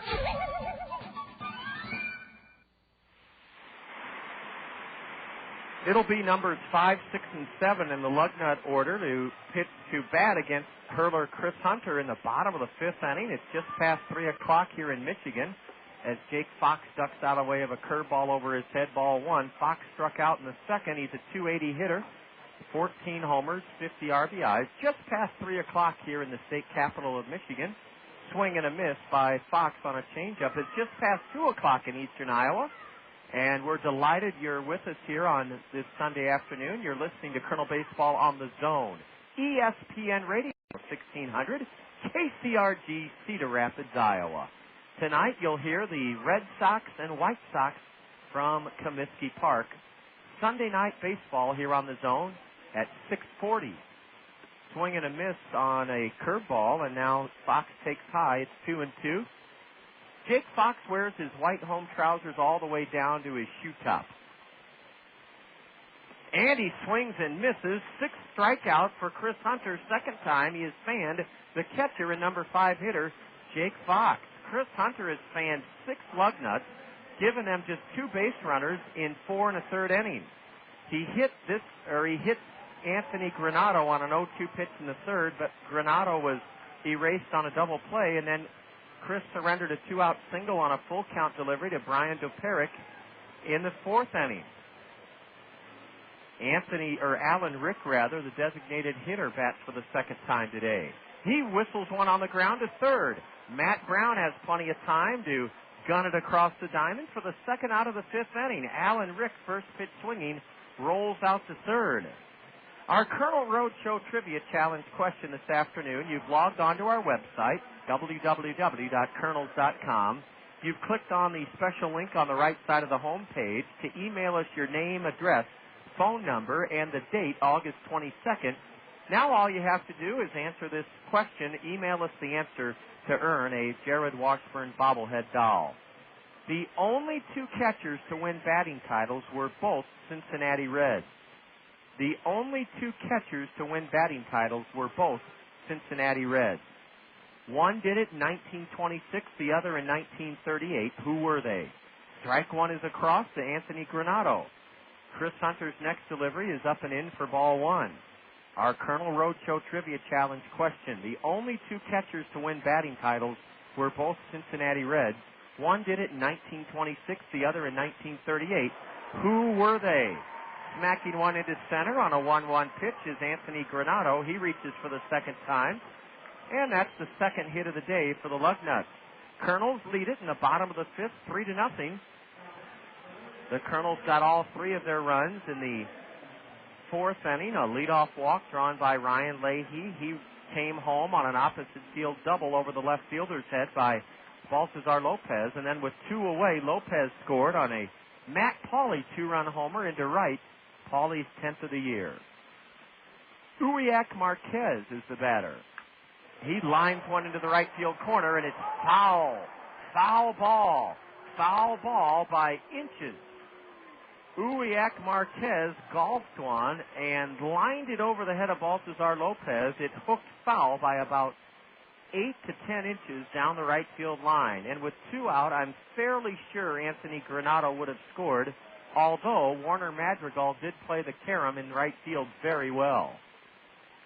Uwiak Marquez came within a foot of either putting runners at second and third, or there goes the runner. A pitch fouled straight back here to our left, and it goes into the press box. That ball went into the press box. That foul ball went into the press box, and now they toss it back down. Uwiak Marquez, with Anthony Granato running, fouled it just to our left into the public address booth. Chris Hunter now steps off the rubber. We'll give you our Colonel Roadshow Trivia Challenge question one more time. The left-handed batter takes high. You've logged on to our website at www.kernels, KERNELS.com, and you clicked on the special link on the right side of the home page to email us your name, address, phone number, and the date, August 22nd. And then the answer to this Colonel Roadshow Trivia Challenge question. A high pop fly into shallow center. Matt Pauley coming on quickly to make the catch. Uwiak Marquez has flown out to shallow center. Matt Pauley, hitting his first start in center field this season, came on quickly to make the catch. No runs, a two-out single for the Lugnuts in the fifth. There were no Colonel errors. Lansing leaves their second runner in as many innings. Our Colonel Roadshow Trivia Challenge question. The only two catchers to win batting titles were both Cincinnati Reds. One did it in 1926, the other in 1938. Who are they, or who were they? That's our Colonel Roadshow Trivia Challenge question. 5 shutout innings for Chris Hunter, and we go to the sixth in Lansing, where the Colonels remain on top of the Lugnuts 3-0. You're enjoying Colonel Baseball on the Zone. Whether you're a serious athlete or a weekend warrior, injuries can take you out of your game. Smart athletes know that Physiotherapy Associates in Cedar Rapids are the experts in the treatment and prevention of sport-related injuries. Our expert staff serves the metro and surrounding area high school athletes. Physiotherapy Associates of Cedar Rapids, the smart choice in sports medicine. Call us at 398-1569. That's 398-1569. We'll get you back in your game today. I cannot face anyone but me. Baby, can't you see I know what's right for me? Don't tell me wrong from right. I know just what I like. Yeah, call me crazy, I don't care. Come feel the joy all around each generation. They got their own understanding. Come to shout it out.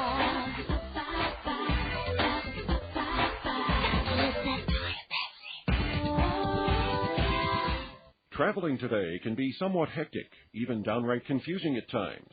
Why not let Tri-State Travel take all that frustration out of your travel plans? Whether you want to experience a cruise, enjoy a weekend getaway in Las Vegas, or just need to make airline, rental car, or hotel reservations, Tri-State Travel's Westdale Mall office can help. Our experienced staff can lower your travel stress level so you can get more enjoyment out of your journey. Stop by Tri-State Travel's Westdale Mall office today and get ready to travel worry-free. He who drew a 4-pitch walk to start the Colonel 3-run fourth is leading off in the sixth, and he fakes a bunt, and the pitch is high from Randy Wells, a fastball. 1-0 to Leahy, a right-handed hitter, and he whacks one through the left side. Ryan Leahy is aboard with the leadoff single. Leahy pounded one past the diving effort of Uriak Marquez at third base. You really pronounce it Uriak, but that's awfully tough for me to say. Uriak Marquez dove to his left, and the ball got by him. A line shot off the bat of Leahy. And the Kernels, Leahy has his second hit of the series, and he's reached base for the second time. Here's Baltazar Lopez, who doubled him home in the fourth inning. Swing and a miss, Powder River from Randy Wells, a high fastball.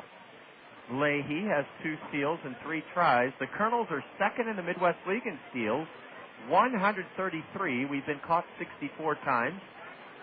Second only to South Bend, and the Kernels have been running with a great deal of frequency the last 10 days or so. Bluffing a break to second and holding at first is Leahy, as Lopez lays off a changeup inside. Baltazar steps out. Kernels in their red knit batting practice tops with white numbers and red letters across blue letters across the front that spell Kernels. A ground ball into right, a base hit. Leahy will round second and hold on as Tony McQuaid makes a good play in right to hold Leahy at second. Baltazar Lopez didn't hit it particularly hard, but he grounded it to the right of Brian Doperic at first into right field. And the Kernels have runners at first and second with nobody out, and one of their best hitters, Bobby Wilson, stepping in. Bobby may be called upon to bunt.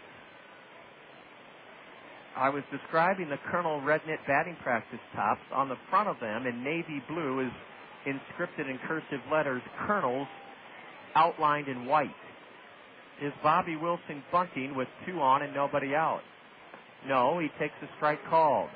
Ryan Leahy thought about trying to go to third base. I thought he would go to third base on the ground ball single into right, but Ryan decided to hold up at second. He has a big lead now off second base. Bobby Wilson, 1 for 2, singled his first time up, then did a great job of bouncing out to second to get Lopez over to third after Baltazar had doubled home Leahy in the Kernel 3-run fourth inning. Ball 1 is low to Bobby Wilson. 3-0 Kernels, top of the sixth inning, 2 on, nobody out. Randy Wells on a 1-1 delivery, a shot into center, right at Chris Walker for the first out of the inning. Bobby Wilson hit it hard and lines out to center, 1 away for Blake Balcom, who has struck out twice. Let's see if the Kernels run. I would love to see a hit and run here. Love to see Leahy. Now, wait a minute. Leahy is tagged and gone to third. I didn't even see that. Ryan Leahy is advanced to third base on that line drive into center. Well, that tells you don't put the play in your scorebook, because when you do, you look down, and what a great piece of base running by Ryan Leahy. It's first and third with only 1 out, and Blake Balcom with a great chance to make it 4-0. The infield is playing back for the double play for the Lugnuts. Leahy advanced on that line drive to center, and I missed it. Swing and a miss by Blake Balcom. Blake has not been able to put the bat on the ball very consistently yet today, fanning twice. Randy Wells has struck out 7. Blake is a .266 hitter. He'd love a fly ball here. Love a fly ball deep enough into the outfield to chase home Leahy with the 4th run of the day for the Kernels, who lead it 3-0 in the 6th inning. Swing and a miss, strike 2. Another curveball from Randy Wells has Blake Balcom set up now 0-2.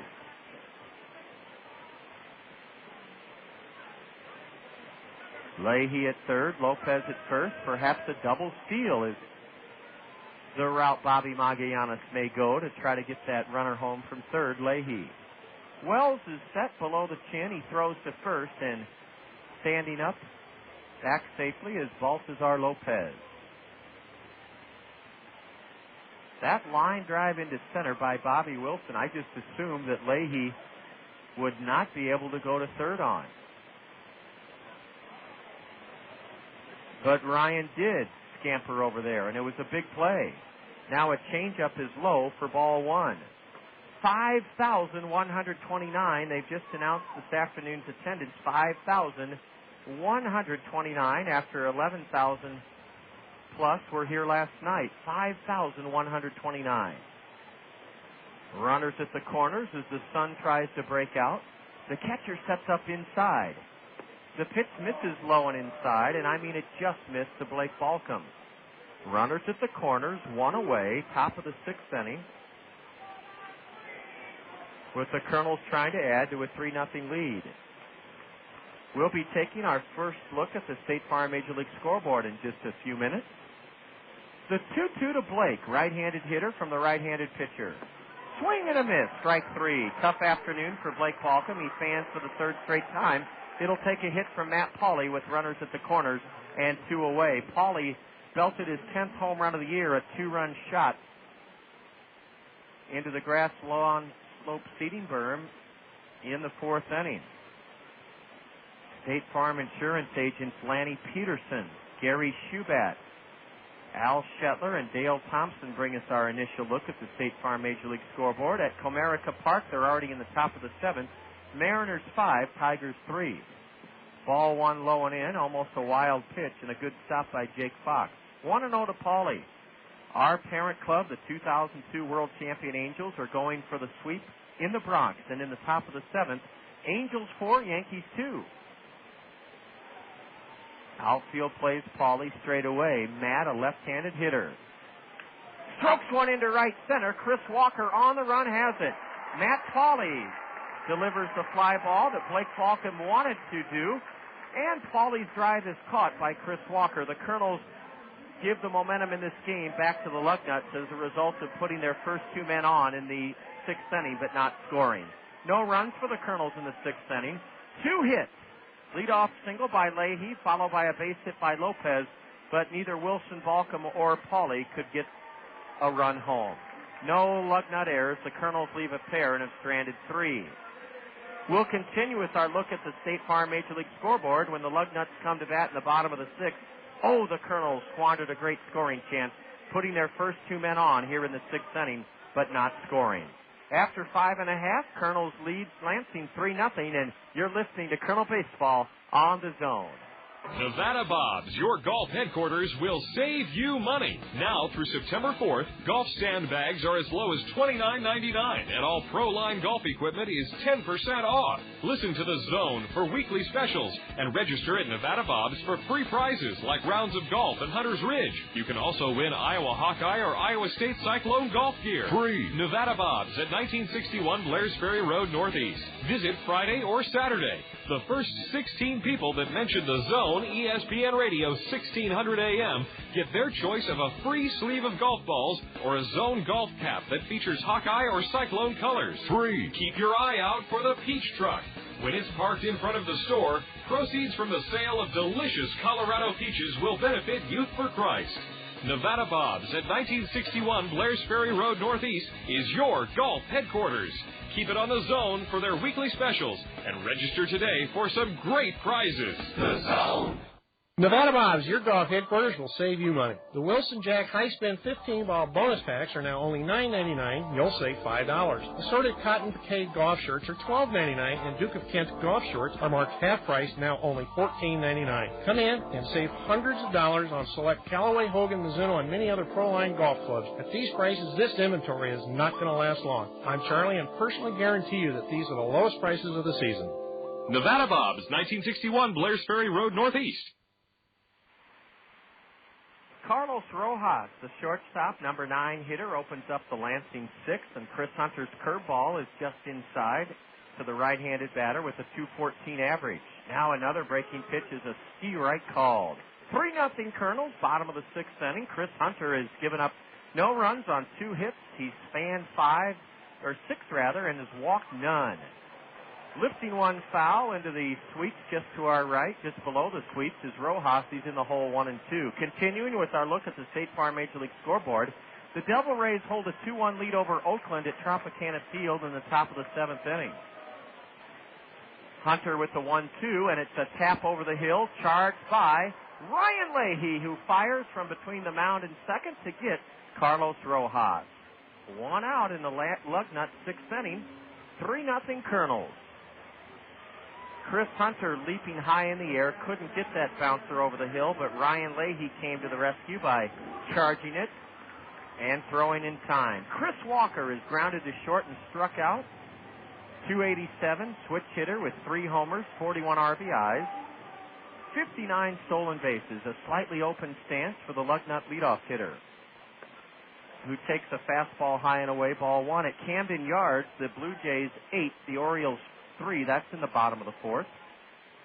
The Tribe leads the Twins 2-1 at the Metrodome in the bottom of the 3rd inning.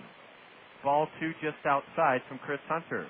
The Royals at Kauffman Stadium own a 1-0 lead over the Rangers in the bottom of the 3rd inning. And tonight in the American League, as Walker punches one on 1 hop to second, Howie Kendrick on to first, 2 away as Chris Hunter continues to roll along with just a tremendous afternoon here at Oldsmobile Park. Chris Walker punched one in the air. Howie Kendrick fielded it on 1 hop and threw out the speedster, who's 0 for 7 in the series. Tony McQuaid, a switch hitter who has struck out and flown to right, is now batting. McQuaid, a switch hitter batting left-handed. Hunter's first pitch is swung on and missed, strike 1. The game you'll hear right here on the Zone at 6:40 this evening from Comiskey Park, the Red Sox and the White Sox. Now let's look at scores from the National League on the State Farm Major League scoreboard as McQuaid goes in the hole 0-2, lifting one foul off to the left. Excuse me, the Phillies are ahead of the Brewers 3-1 at Miller Park today, bottom of the 3rd inning. Bottom of the 3rd at Minute Maid Park, the Cubs pounding Houston 5-1. The 0-2 is a pop foul, drifting back over the backstop. 4 rows up, beyond the reach of Bobby Wilson, the Colonel catcher. The Cardinals are trying to sweep the Pirates, and in the top of the 3rd at Busch, the Redbirds 3, the Pirates 2. They're just underway at Denver's Coors Field, Montreal batting in the 1st, and no score with the Rockies. Later this afternoon, the Padres entertain the Marlins. The Mets and Giants play at SBC Park. It's Atlanta visiting the Dodgers, and Arizona hosting Cincinnati. A 1-2 pitch is a changeup, and Chris Hunter gets Tony McQuaid swinging, and that is Chris Hunter's 7th strikeout of the afternoon. Hunter has fanned 7 Lugnuts and spun 6 shutout innings at Lansing. What an afternoon on the hill for Chris Hunter. I know that his mother-in-law and his wife are listening.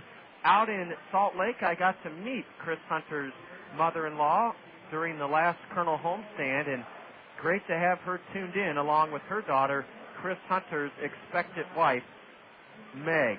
We go to the top of the 7th inning in Lansing, and the Colonels hold a 3-0 lead over the Lugnuts.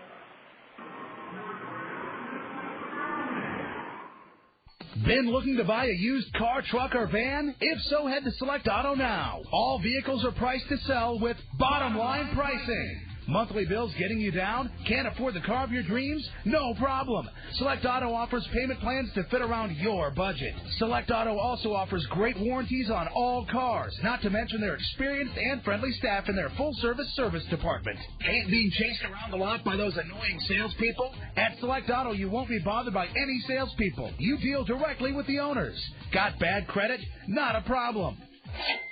They offer financing for any credit, good or bad. Still not sold? Purchase any used car over $5,000 and get $200 in free gas at any Handy Mart. Hurry in. This deal only lasts through the month of July. What are you waiting for? Visit either of Select Auto's 2 convenient locations. On 1st Avenue, downtown Cedar Rapids, or on 7th Avenue in Marion. Select Auto, a great way to buy a pre-owned car. People say that I can't decide things. They are so wrong, but I could be wrong about that. A U.S. Bank check card with checking that pays gives you a choice of rewards, like cash, points for merchandise and gift certificates, World Perks miles, or even sweepstakes entries. Easy decision. I'll take the cash. No, it's a sweep. Sign up at your local U.S. Bank or call 1-800-720-BANK. I've made up my mind to put off my decision. That is final. U.S. Bank. No, wait. See banker for complete details. Member FDIC. Warner Madrigal takes a swing at a curveball from Randy Wells and missed at strike 1. Now a strike 2 on the outside edge from the Lansing right-hander. We're already in the top of the 7th inning, and the Kernels, on the strength of 3 in the 4th inning and 6 shutout innings from Chris Hunter, lead it 3-0. A fastball just inside. Warner Madrigal is struck out looking and grounded to second. Right-handed hitter with a wide stance. Warner muscles one hard into left, but right at Kevin Collins, who leaps and can't get it. It sailed over his head. Warner Madrigal is pumping to second, and he makes it with either a stand-up double or a two-base error on Kevin Collins. If it is an error on Collins, it'll just be his second of the season, and they've given Madrigal a leadoff double. Warner Madrigal lined one into left, and Collins thought he just had to stay in his place. He wound up having to leap high and could not get it. It went over his head, and Warner Madrigal is at second with nobody out. A gift double. Kevin Collins should have caught that ball. Now Matt Brown will try to hit the ball to the right side of the Lugnut infield to get Warner over to third. 3-0 Kernels, and the Kernels are trying to add to that lead here in this seventh inning. Ground ball, base hit into right. Warner Madrigal is rounding third. He's being held there as Tony McQuaid gets it back into the cutoff man, who fumbles it, but Madrigal holds at third base. Warner Madrigal at third. Matt Brown not only hit the ball on the right side, but he drove it through the hole of the right side of the Lansing infield, and the Kernels, who had runners at first and third with one out in the sixth inning and failed to score, have that same opportunity here, first and third, nobody out, for Michael Collins. For Michael Collins, the Colonel catcher. Michael is struck out looking and been robbed of a base hit behind second for the second out of the Colonel fifth inning. Michael Collins with a great chance with the infield in now. Top of the seventh inning, first and third, nobody out for the Colonels. A slider just low and away. The batter went around, according to Dixon Sturman, the base umpire, nestled between the mound and second. A couple of guys are standing in the Lansing bullpen, but none of them are throwing. Runners at the corners, one out. Runners at the corners, nobody out for Colonel DH, number 9 hitter Michael Collins, a fastball inside, ball one. Still a chance for you to visit either of the Cedar Rapids, Culver's, Frozen Custard, and Butterburger restaurants to register your son or daughter for their chance to be chosen as the Culver's Small Fry of the game. I'll tell you what they get to do in just a moment. With runners at the corners and nobody out, Michael Collins fists one in the air behind home plate, foul, strike two. As the Culver Small Fry of the game, your daughter or son will be escorted onto the field of play during a Colonel game between innings to get the autograph of their favorite Colonel player on a Culver's cap. And Mr. Shucks will then present your daughter or son, the Culver Small Fry of the game, with a certificate good for a free kids meal at either Culver's Frozen Custard and Butterburger restaurant. Ball two just missed down and in, and it's 2-2 to the Colonel number 9 hitter. Register at either of the Culvers. One of them is in front of the Windsong 12 Theater Complex in southwest Cedar Rapids. The other across from Allen Motor Company in Hiawatha, right off Boyson Road. A pitch in the dirt, and Madrigal will scoot home to make it 4-0. The ball actually bounced into the stands, and it's 4-0 Kernels. Warner Madrigal scores on a wild pitch, the first of the day by either hurler. Randy Wells not only has wild pitched home Madrigal to make it 4-0, but Matt Brown goes to second. And now Michael Collins is full on the count. He with a base hit or a ground ball to the right side. A base hit would likely make it 5-0 Kernels. A ground ball to the right side would get Matt Brown over to third base. Michael Collins on a payoff pitch. Bounces it over the hill. That's good enough to get Matt Brown to third. The shortstop flashes behind second, and Carlos Rojas throws out Collins, but a terrific at-bat for Michael Collins. Michael Collins, the second Colonel to do his job today, that is, get a runner from second to third by hitting the ball either through the middle, as Collins did, or to the right side of the infield, as Bobby Wilson did in the Colonel 3-run fourth inning. Now the infield in for Howie Kendrick, who will try to make it 5-0.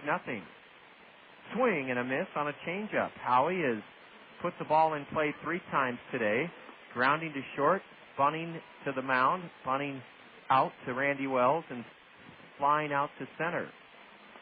A right-hander is twirling in the Lugnut right field bullpen, and that right-hander is Alberto Mendez. Howie Kendrick is in the hole 0-2 as he squirts one foul into the Colonel third base dugout.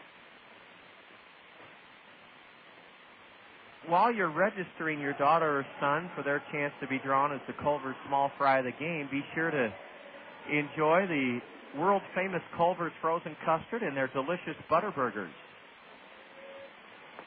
Ball one just downstairs, and it's 1-2 to Howie Kendrick with the infield in. Alberto Mendez is the closer for the Lugnuts with 20 saves. He's warming up in their right field bullpen. A lot of hitting room through the middle for Howie Kendrick with the infield drawn in. A high drive down the line in right may leave the park. It is high off the 30-foot high wall and rolls past the right fielder. Howie Kendrick will go to third. He is safe with an RBI triple that makes it 5-0 Kernels. Howie Kendrick sliced one off the 30-foot high wall down the right field line, and it ricocheted away from Tony McQuaid, the right fielder. Matt Brown trotted home from third with the second run of the inning. Howie Kendrick triples, winds up at third. That's his fourth triple of the year, his 39th run driven in, and the Kernels lead it now 5-0 in the top of the seventh inning, and out comes the Lansing skipper, Julio Garcia, to make a pitching change. Howie Kendrick tripling high off the 30-foot high wall and right down the line, bringing home Matt Brown with the second run of the inning, and sending Randy Wells, the starter, who gets a well-deserved round of applause, to the shower. Randy Wells pitches 6 1/3 innings.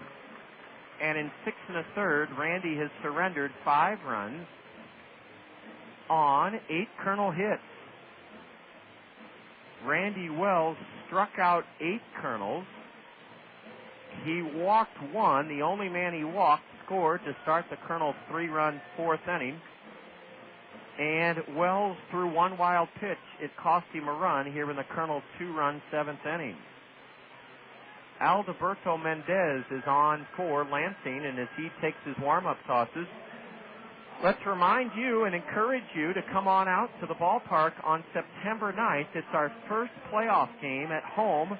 We will have played a game somewhere else. Don't know where yet, but all you have to know is that on Thursday, September 9th, a 6:30 start with the gates opening at 5:30, you can enjoy Kernel playoff baseball for the same great affordable price as what you are familiar with during the regular season. Ticket prices range from $4 to $8 for the playoffs. Thursday, September 9th, 6:30. You can log on to our website to order tickets for the playoffs or for any of our 4 remaining home games on Labor Day weekend, www.kernels.com, or by calling our box office at 896-7560, 896-7560. 22-year-old right-hander Alberto Mendez started his pro career as a catcher, and he's one of the premier closers in the league. Ryan Leahy got a first pitch in his wheelhouse and jackhammered it foul into the screen. Strike 1 to Ryan Leahy. Kendrick at third with only 1 out, and that's a big run. The Kernels are ahead 5-0 here in the top of the 7th inning. The infield in for the play at the plate. Leahy grounds one to third. The throw home, and Howie Kendrick slides but is out. Ryan Leahy grounded one to Uriak Marquez, and the Kernels continue to run no matter what, and I have no problem with that. There's been a lot of grumbling among Kernel faithful that we run, and run into too many outs. But Bobby Magallanes had the contact play on, where if Kendrick sees or hears the bat connects with the ball, he runs, and Howie was a goner at the plate as Uriak Marquez threw home, and the catcher, Jake Fox, had the ball waiting as Kendrick was tagged out. Ryan Leahy reaches on a fielder's choice, and now grounding one foul past first for strike 1 is Matt Pauley. Pauley has played a huge instrumental role in this Kernel 5-0 lead. A 2-out, 2-run homer back in the 4th inning made it 3-0 Kernels. Yes, the Kernels with runners at third still try to score when that ball is hit to the third baseman, and a lot of Kernel fans scratch their head on that.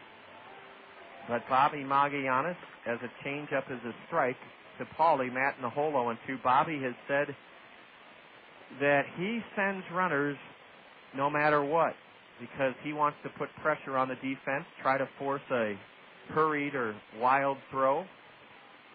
And sometimes that strategy works, and other times it does leave you scratching your head saying, hey, why did that guy break for the plate on a ground ball to third? The 0-2 pitch from the right-hander. Leahy running and smashing one foul into the first row of seats beyond the Colonel third base dugout is Matt Pauly. Alberto Mendez is pitching for the 50th time out of the Lugnut bullpen. He's second on their team in appearances to Clay Rapata, a lefty who pitched here last night. Mendez has 20 saves, but an extraordinarily high ERA of 5.21. Alberto ahead of Matt Pauly, 0-2. Pauly slices one off the end of the bat and lofts it into shallow left field. And the shortstop backpedaling 40 feet into shallow left. Carlos Rojas makes the play. That was not Matt Pauly. That was Baltazar Lopez. Excuse me. Baltazar Lopez is the man who was popped out to shallow left where the shortstop took it in. The Kernels add to their lead with 2 runs in the 7th inning on 3 hits, a wild pitch. They chase the starter, Randy Wells. Lansing makes no errors. The Kernels leave 1 man aboard and have stranded 4. After 6.5 at Oldsmobile Park, behind Chris Hunter, the Kernels up on the Lugnuts now 5-0. And this is Colonel Baseball on the Zone. Multitasking is today's buzzword. We're parents, employees, board members, spouses, caregivers. The list goes on. Your local Pekin Insurance Agency, Sheets Forest Draper Insurance in Marion, is great at multitasking, too. Sheets Forest Draper will find the right insurance coverages for you. See Scott Draper of Sheets Forest Draper for coverages on your home, auto, life, health, and business. Finding the right insurance is one less task for you to do when you depend on your hometown professionals with Pekin Insurance. Faucets leaking, termites feasting, fishing, tackle, paints and spackle, tubs, jacuzzis, tapes and movies, everything from A to Z. Tile and lumber, tons of plumbers, elevators, coffee makers, radiators, party favors. Take a look and you'll see. Let your fingers do the walking through Yellow Book.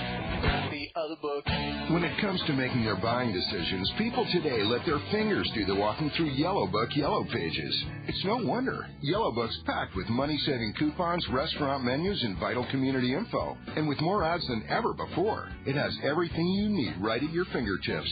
It's easy to spot. Just reach for the yellow directory with the map on the cover and join the smart shoppers who choose Yellow Book, not the other book. Put your business in Yellow Book. Call 1-800-YB-YELLOW. Let your fingers do walking through Yellow Book. The other book.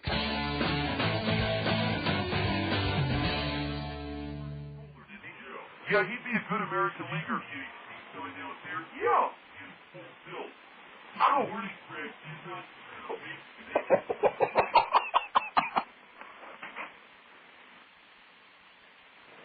Chris Hunter facing the heart of the Lugnut order. 5-0 Kernels. Brian DePerick cuts on the first pitch and fouls it away to the right. Strike 1.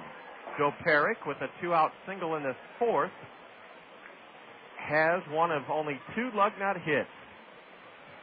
5-0 Kernels, bottom of the 7th inning. Hunter misses inside. Here's the final line on the starter, Randy Wells. 6 1/3 innings, yielding 5 runs, all earned on 8 hits. He fanned 8. He walked 1. Ball 2 has Brian DePerick backing out of the way. Chris Hunter has engineered a masterpiece through 6 innings. DePerick, a high fly ball down the line in right. Coming hard is Warner Madrigal. He almost overruns it, falls down, but catches it.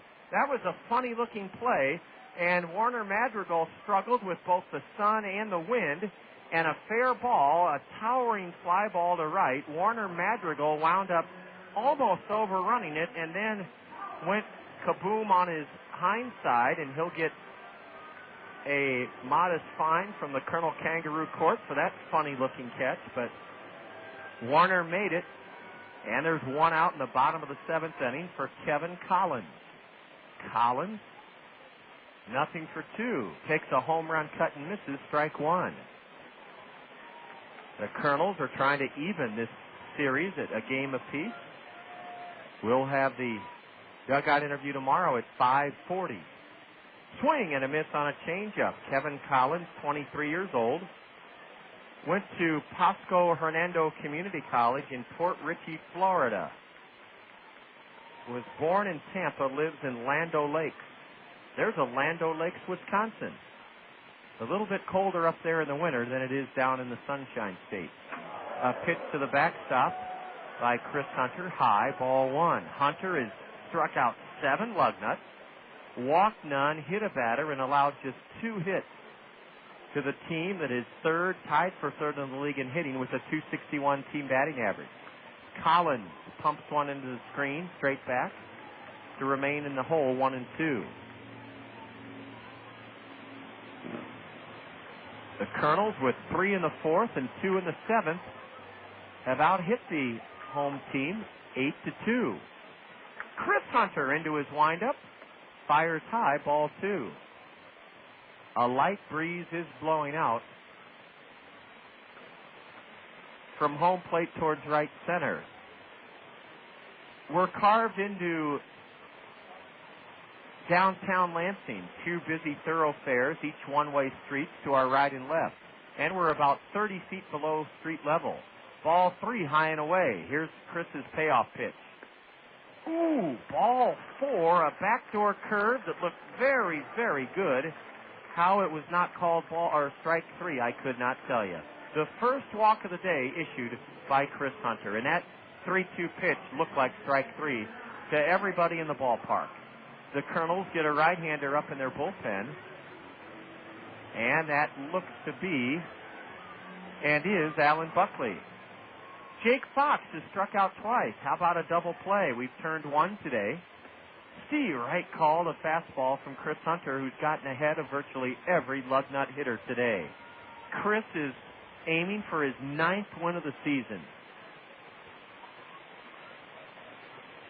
From the belt, the next pitch, just low for ball 1 to Jake Fox. He's played here in this ballpark as a collegian. The Michigan State Spartans play some of their home games here at Oldsmobile Park, and Jake Fox was a Michigan Wolverine. And let me tell you, the rivalry between Michigan and Michigan State is every bit as fierce and contested as it is in Iowa between Cyclone and Hawkeye fans. Swing and a miss on a changeup, and it's 1 ball, 2 strikes to Fox. Chris Hunter is trying to strike out Jake for the 3rd time today.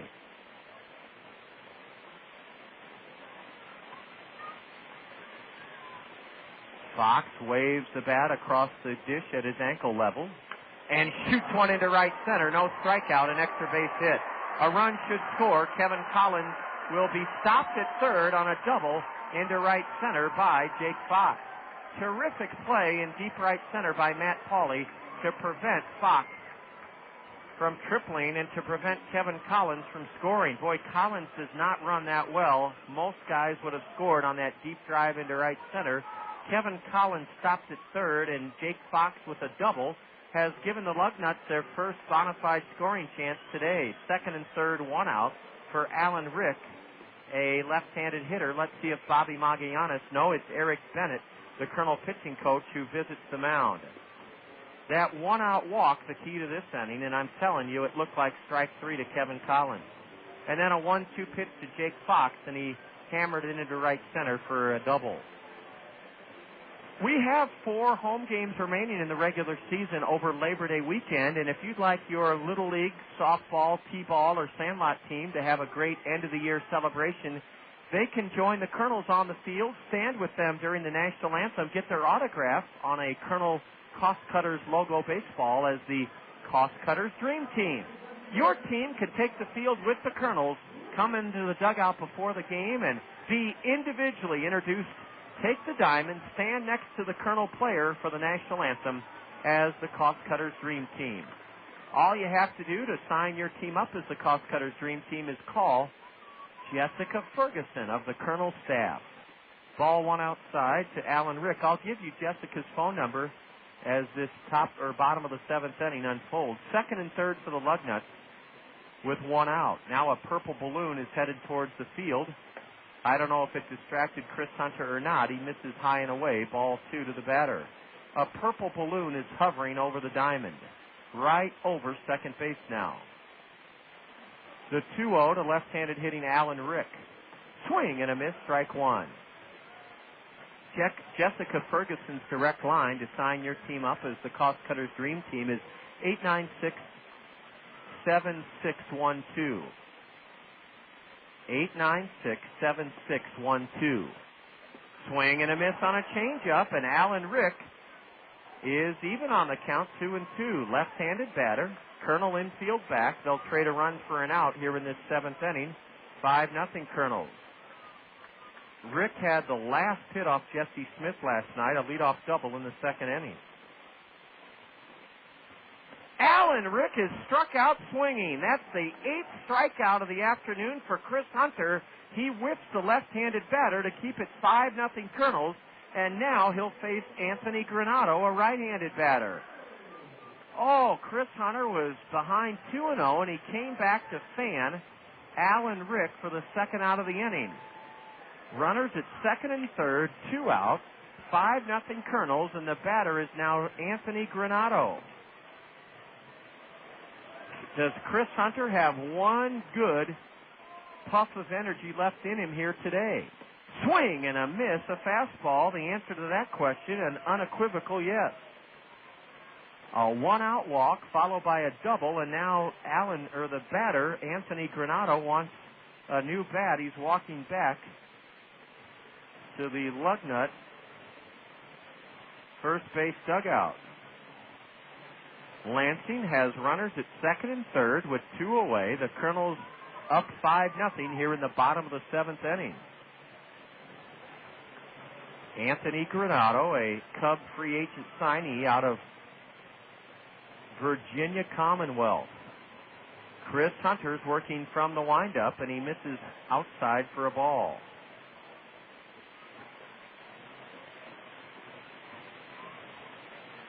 Alan Buckley still warming up in the Kernel bullpen down the left field line. Tipping one foul at his feet, and it rolls towards the Lugnut on-deck hitter, Uriak Marquez, and it's strike 2 on Anthony Granato. Chris Hunter has gotten better and better as this season has gone along. He started off as a piggyback starter with Micah Posey the first month of the season. The 1-2 to Granato. High, a breaking pitch. Collins at third, Jake Fox at second. 2 out in the Lansing seventh inning, 5-0 Kernels. Chris Hunter peers down at the dirt in front of the mound and now comes into the upright position. The 2-2 pitch, outside a fastball. And this next pitch will determine whether Chris Hunter will stay in the game. This will likely be his final pitch of the ball game. The payoff. Fouled into the screen. It will not be his last pitch. Granato in 23 games, batting .250. Straightaway stance from the right side. He uses a black lacquer bat. And he has a homer and 2 RBIs. The next payoff pitch. Bounce to second. Oh, a leaping stab by Kendrick. He throws the batter out. The ball hit the lip where the grass meets the dirt and catapulted over the head of Howie Kendrick. Howie somehow adjusted, climbed the ladder to stab it, and threw the batter out. What an adjustment by Howie Kendrick. 7 spectacular shutout innings from right-hander Chris Hunter. A ground ball by Granato almost leapfrogged over the head for a bad op single, but Howie Kendrick reacted quickly and leapt up to spear it. He threw the batter out, and that ends the threat by the Lugnuts in the bottom of the seventh inning and complete 7 stellar innings of shutout baseball hurled by right-hander Chris Hunter.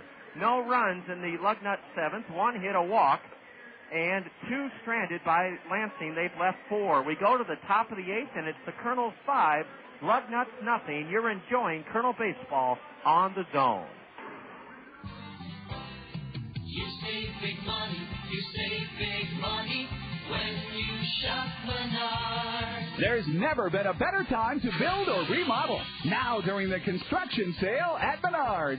Save big on lumber, siding, shingles, insulation, and everything else to build or remodel your dream home, deck, garage, or storage building. Menards has over 1,000 home plans to choose from, all at the lowest prices. Stop in today for a free estimate or visit us online at menards.com for more great home ideas.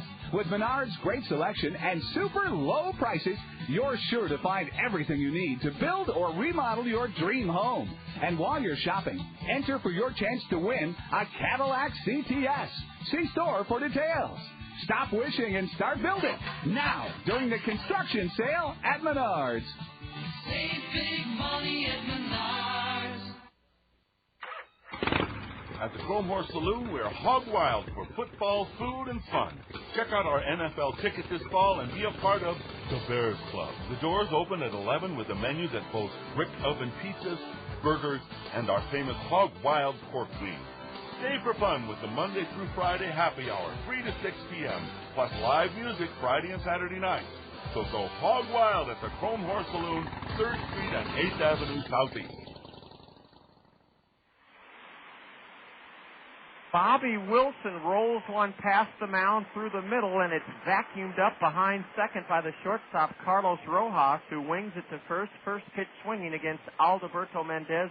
Bobby Wilson is grounded to short. That opens the Kernel 8th inning. Bobby 1 for 4. And now Blake Balcom is awfully glad to see the starter Randy Wells not on the hill now. Blake has had a rough afternoon striking out 3 times, but I bet he'll do something good against Mendez, who deals a strike at the knees. Alan Buckley looks primed and ready to come into this game after Chris Hunter has just completed 7 shutout innings. Blake swings and misses, strike 2. It just seems like there's a hole in Blake's bat. There isn't, of course, but that's the way you feel when you keep swinging away and missing pitches. But nobody's more level-headed or determined in this game than Blake Balcom, I'll tell you that. He's a special, special guy. Ball 1 in the dirt to Blake. If Chris Hunter is done, and I think he is, 7 innings, no runs on only 3 hits. Near a season high, 8 strikeouts. That might be, I'll have to check his season high. He walked 1 and hit a batter. 1-2 to Blake Balcom is ripped into left field for a base hit. How about Blake Balcom on a 1-2 delivery? He grounded it sharply through the hole of the left side of the Lansing infield, and that for the Kernels, their 9th hit of this game. Blake Balcom earned that base hit after suffering through 3 strikeouts. Chris Hunter, 7 innings pitched, no runs, 3 hits, 8 strikeouts, 1 walk, and 1 hit batter. And let's get our handy-dandy souvenir or statistical pack here and see what Chris Hunter's highest strikeout total of the year has been, as Matt Pauley takes away ball 1 from Alberto Mendez. Chris Hunter has reached his season high in strikeouts. Previous to this, it was 6 back on June 20th. Ball 2 low, sends the catcher, Jake Fox, out to the hill to talk it over with Mendez. 8 strikeouts for Chris Hunter in 7 innings, no runs, 3 hits, 1 walk, 1 hit batter. And Alan Buckley to take over in the top of the 8th inning. Hopefully the Kernels will have some insurance. Matt Pauley slices one foul towards the backstop, and it lands just beyond the reach of the catcher Fox. 5-0 Kernels, top of the 8th inning. Alberto Mendez, with those 20 saves, has an ERA of over 5. He's pitched 57 innings, given up 58 hits, struck out 51 in 57 innings, walked 26, and he's allowed 7 home runs. That's a high number for a closer. He whistles a fastball by Matt Pauley for strike 2. The league hitting .265 against Mendez. He came on with a runner at third, Howie Kendrick, and one out in the seventh inning and kept the Kernels from adding to their two-run inning in their 5-0 lead.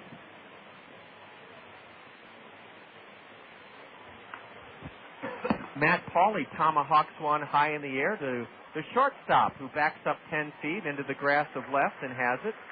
Matt Pauley with a 2-run homer back in the Kernel 3-run fourth inning.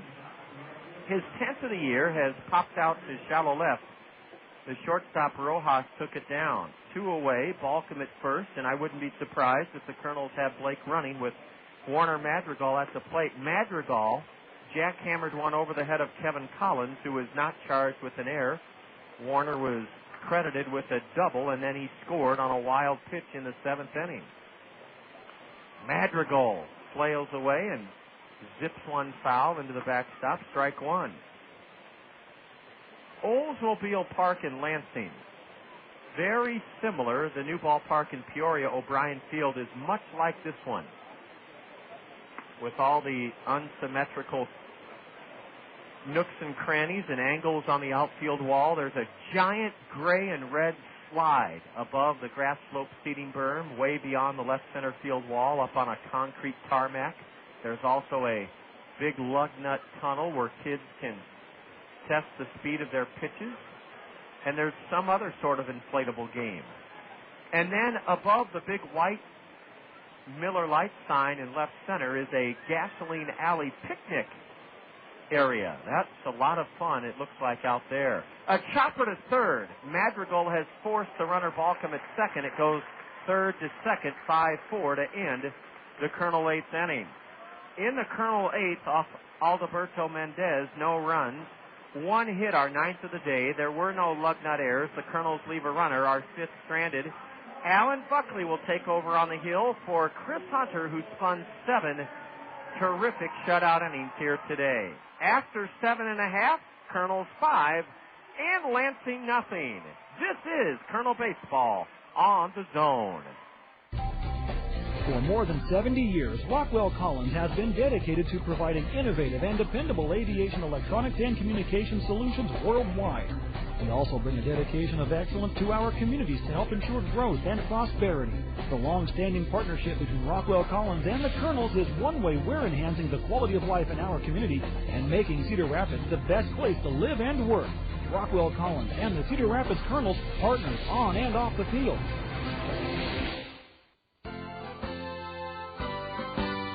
Coffee works when it's important to you. Coffee works, let your work shine through. When you think of copies, think of CopyWorks.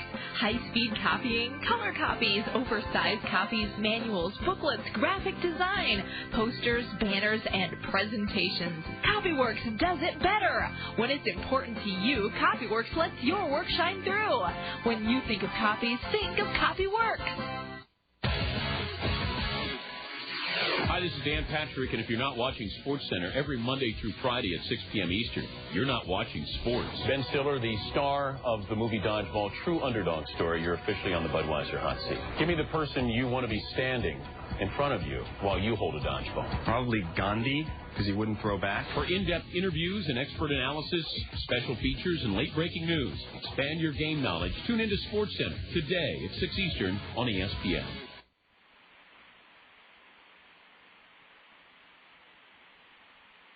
A U.S. Cellular call to the Kernel bullpen brings on one of the most reliable hurlers that the Kernels have, and you can say that about the entire bullpen. Alan Buckley, 6'6" right-hander, is appearing for the 43rd time. The right-hander's first pitch to Uriak Marquez, a left-handed batter, is a strike called. Alan Buckley, 2-1, 4.52 ERA, making his 43rd appearance. 1 save. He's working from the stretch. Marquez dribbles one foul. It started fair, about 10 feet up the first base line, then spun foul. In fact, I think he fouled it off his foot. Alan Buckley has pitched 63 2/3 innings in his 42 appearances, surrendering 63 hits in 63 2/3. Alan has Alan has fanned 62 batters in 63 2/3, walked 32, the league hitting .255 against him. He wastes one high, ball 1. Mendez has hit into a double play and flown out to center. Chris Hunter, 7 shutout innings with a season-high 8 strikeouts. 5-0 Kernels. Breaking pitch missed his high, and it's 2-2 to the number 8 hitter. Alan Buckley, 2-1, 4.52 ERA, 43rd appearance. Lansing has a right-hander in their bullpen, and that's Sam Fisher. Marquez lifts one off to the left down the third base line. Matt Brown gives chase, but it's 8 rows up into the seats beyond the Kernel third base dugout.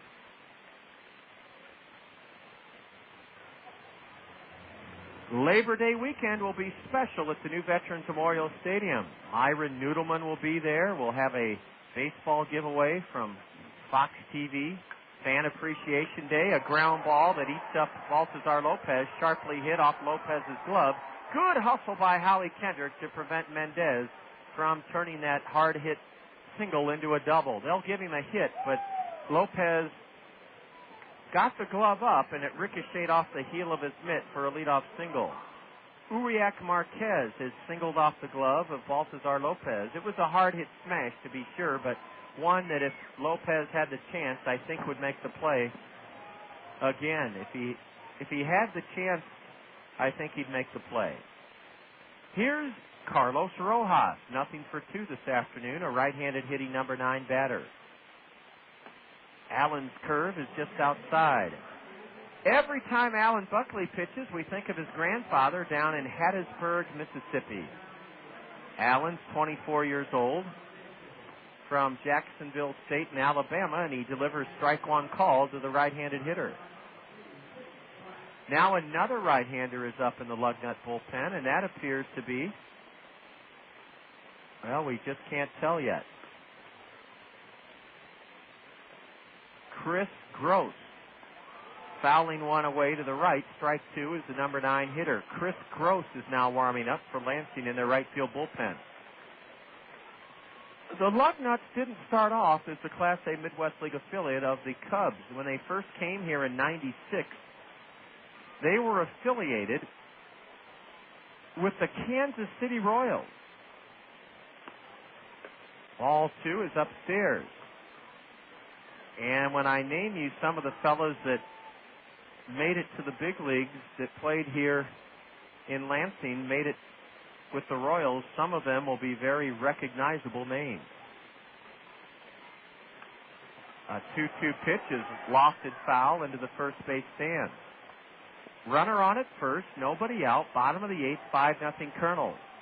Jeremy Affeldt pitched here with the Lugnuts in 1998.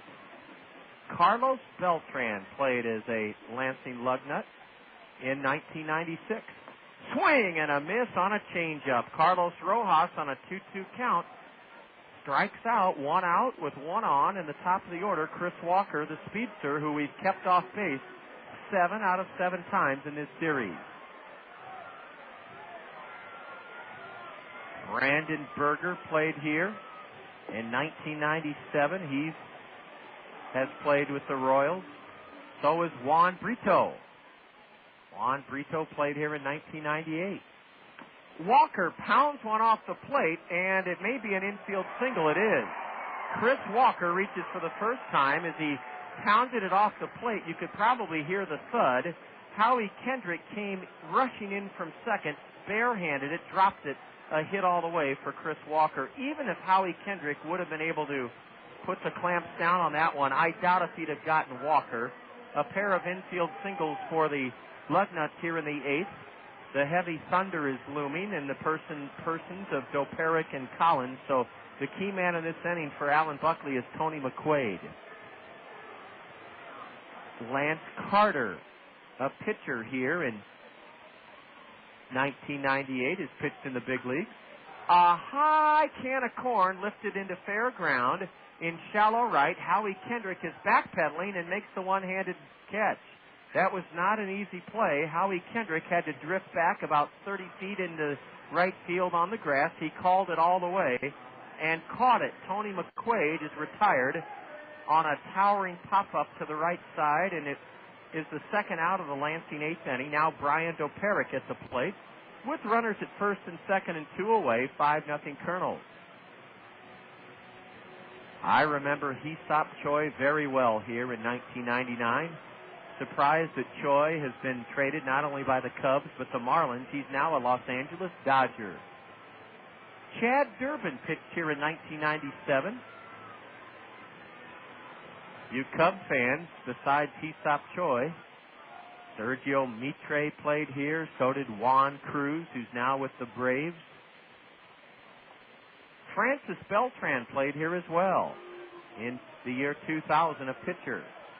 Strike one is in, a changeup to Brian Doperick. Right-handed slugger, leads the league in home runs. Cardinal fans have gotten to know the name of Kiko Calero. He pitched here in 1998. Strike two called, a good curveball from Alan Buckley to Brian Doperick. David Kelton, not the answer at third base. That's why the Cubs got Aramis Ramirez. But David Kelton is playing well at AAA Iowa in Des Moines. He had a big year here in 1999. Carlos Fieblas played here. He was a Royal. A breaking pitch just outside for ball one. Mark Quinn, who has been a star in the big leagues, was a Lugnut in 1996. Jason Simon Tati really struggled here in 97. He's been a part of Tony La Russa's pitching staff the last few years. With 2 on and 2 out, the count goes 2-2 to Brian Doperick as Alan Buckley threw high. Todd Wellmeyer was a Lansing Lugnut in 2001. He's been up and down with the Cubs. One of the biggest names, Corey Patterson, was here in 99. Corey hit .320 here in 112 games. The 2-2 to Doperick. Strike three called. A knee buckling curve from Alan Buckley. Alan Buckley gets Brian Doperick looking, and that's 10 strikeouts for Colonel pitching this afternoon. What a terrific 8th inning. After a couple of infield singles by Lansing, Alan Buckley gets 2 strikeouts, prevents the Lugnuts from scoring. No runs, 2 hits for the Lugnuts, both infield singles. There were no Colonel errors. Lansing leaves a pair. They've now stranded 6. And after 8, things look great in Lansing with the Colonels leading the Lugnuts 5-0. This is Colonel Baseball on the Zone. Gas prices giving you the blues? Get into Randy Kill Honda and save with great fuel mileage on all Hondas in stock. Still need the SUV, you say? Well, the competitive CR-V will get 24 miles to the gallon. The safest, best family sedan, the Honda Accord will definitely save the family pocketbook with 34 miles to the gallon. Save even more on gas mileage with the compact Civic, getting you there in 38 miles to the gallon. Or the amazing fuel mileage of the Honda Civic Hybrid, 48 miles to the gallon. And that is in the city. Randy Kill Honda has a huge selection of pre-owned Hondas, too, all with exceptional fuel mileage. Randy Kill Honda, the home of confidence, has many other pre-owned vehicles priced to move as well. Randy Kill Honda boasts the best prices in Iowa on new and pre-owned vehicles. Start the savings now and get into Randy Kill Honda, 4425 Centerpoint Road Northeast, or on the web at randykill.com. Hey, corporate employees and union members, too. Airport National 27-hole public golf course in Cedar Rapids has an unbelievable new corporate union season pass special for you. 2 people for $300, 4 people for $250, 10 people or more for only $200 each. Add a spouse for only $125 or just $50 for each child. Airport National Public Golf is now accepting new corporate, charity, and church golf outings and leagues starting as low as only $11 per person. Holy sliced, Batman. Please visit us just 4 miles east of the Eastern Iowa Airport today.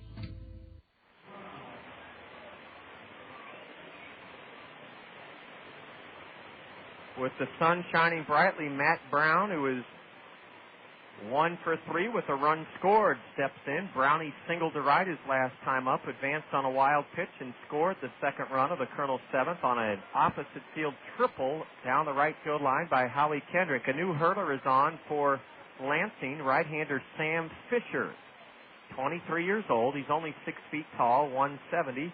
Originally taken by the Astros in the 22nd round in 2002. And Matt Brown slugs one high, deep, and foul into a net to the right of the right field foul pole for strike 2.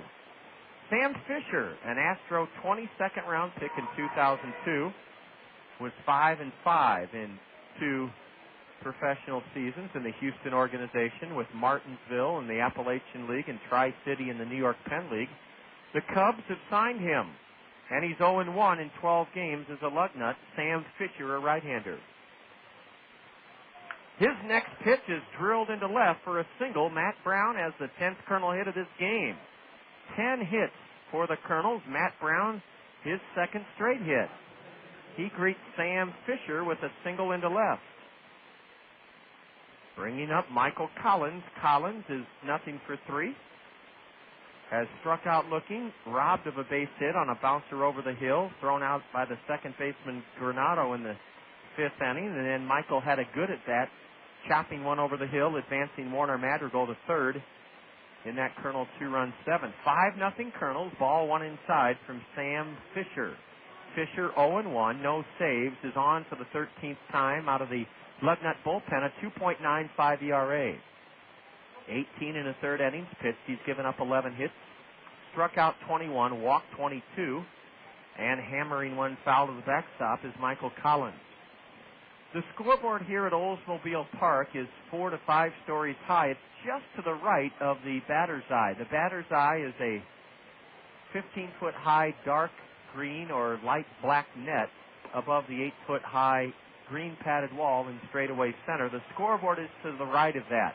Then to the right of the scoreboard is a small garden 412 feet away, and then a steep grass slope seating berm. Behind that, 2 picnic areas. Hoisting one into shallow right is Michael Collins, and coming in a few steps to glove it for the first out of the 9th inning, Tony McQuaid. Michael Collins is flown to right. That brings in Howie Kendrick. Howie, an opposite field RBI triple in the 7th inning, 1 for 4 today. Kendrick hitting .358.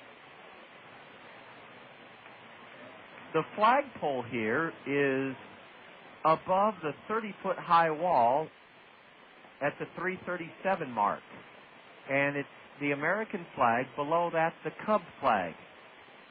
I hope some year we can get an Anaheim Angel flag in our ballpark. I've suggested it a couple of times, but it just hasn't come to fruition yet. Nobody's fault but my own, because I'm sure Jack Rader and Mike Kuhlbeck would, well, they already have said, yeah, let's get an Angel flag. I just got to be the guy to make the call out to Tony Regans, and we can hoist proudly an Anaheim Angel flag in our ballpark. I love the 3 flagpoles as you enter the new Veterans Memorial Stadium. That's not where we would put it. We would put it below the American flag in right center field in the new Veterans Memorial Stadium. It just adds a touch of class to your entire operation to have your parent club flag flying like they do here, a Cub flag. Howie Kendrick is drawn a walk on 4 pitches. Sam Fisher has walked Howie Kendrick, first and second, 1 away, as the Kernels try to salt this one away in the top of the 9th, leading 9-0. 5-0 in the 9th inning. Carlos Morban now warming up in the Kernel left field bullpen. Ryan Leahy's had a big day. Fastball from the right-hander, a strike to Leahy. Ryan started the Kernel 3-run 4th by walking on 4 pitches against starter Randy Wells. Leahy singled into left, leading off the 6th inning. Ball 1, a fastball upstairs from right-hander Sam Fisher, Fischer. Alberto Mendez with 20 saves, went an inning and 2/3, gave the Kernels no runs on 1 hit rather. A good cut by Leahy, and he fouls one up into the first base seat. Mendez, an inning and 2/3 of relief of starter Randy Wells, no runs, gave the Kernels 1 hit, didn't strike out a Kernel, didn't walk a man. Sam Fisher has gotten ahead of shortstop Ryan Leahy, 1-2. Leahy pounds one foul, slicing it onto the concourse above the first base Lansing dugout. There's a giant Pepsi sign that covers half of the 30-foot, or about a third of the 30-foot high green wall in right field. And the Pepsi sign is simple. It shows a bottle of 20-ounce Pepsi immersed in cold water. Ooh, a fastball at the knees. Strike 3 called. Ryan Leahy can't believe it as Bobby Price pumps him out on a pitch over, certainly, but it looked low from here. Two away in the Colonel ninth inning for Baltazar Lopez. Baltazar broke up a scoreless tie with an opposite field double over left fielder Kevin Collins' head back in the 4th inning. Lopez swings and misses, strike 1. Baltazar started to play today, and he's 2 for 4 with an RBI and a run scored. He started with an average of .314. A fastball from the Lugnut righty is high, ball 1. A hit by Lopez would give the Kernels more breathing room. 5-0, 2 on, 2 out, bottom of the 9th inning, or top of the 9th inning rather. Brown at second, Kendrick at first. A good-looking pitch over but inside apparently, and it's 2-1 to the Colonel left-handed hitter, batting third in the Allen Motor Company order. Baltazar stands straight away from the left side.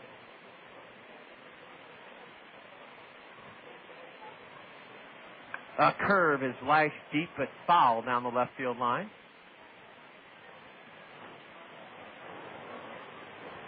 This ballpark is made of brick. And you may be scratching your, oh, duh, what else would a baseball stadium be made of? But there are many different materials used to build a ballpark. For instance, the outside of our new stadium is gray, concrete. A shot foul over the third base stands. Lopez is trying to take Fisher the other way. Baltazar steps out.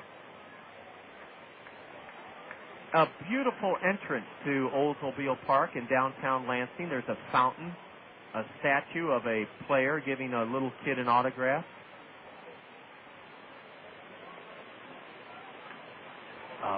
Fastball in on the hands of Baltazar. He fights it off and grounds it foul weakly to Colonel manager Bobby Magallanes. Bobby tosses the souvenir up into the stands. Brownie at second, Kendrick at first. 2 on, 2 out, top of the 9th inning, and a 2-2 count on Lopez. The deuces are wild. Lurking on deck is the cleanup batter, Bobby Wilson.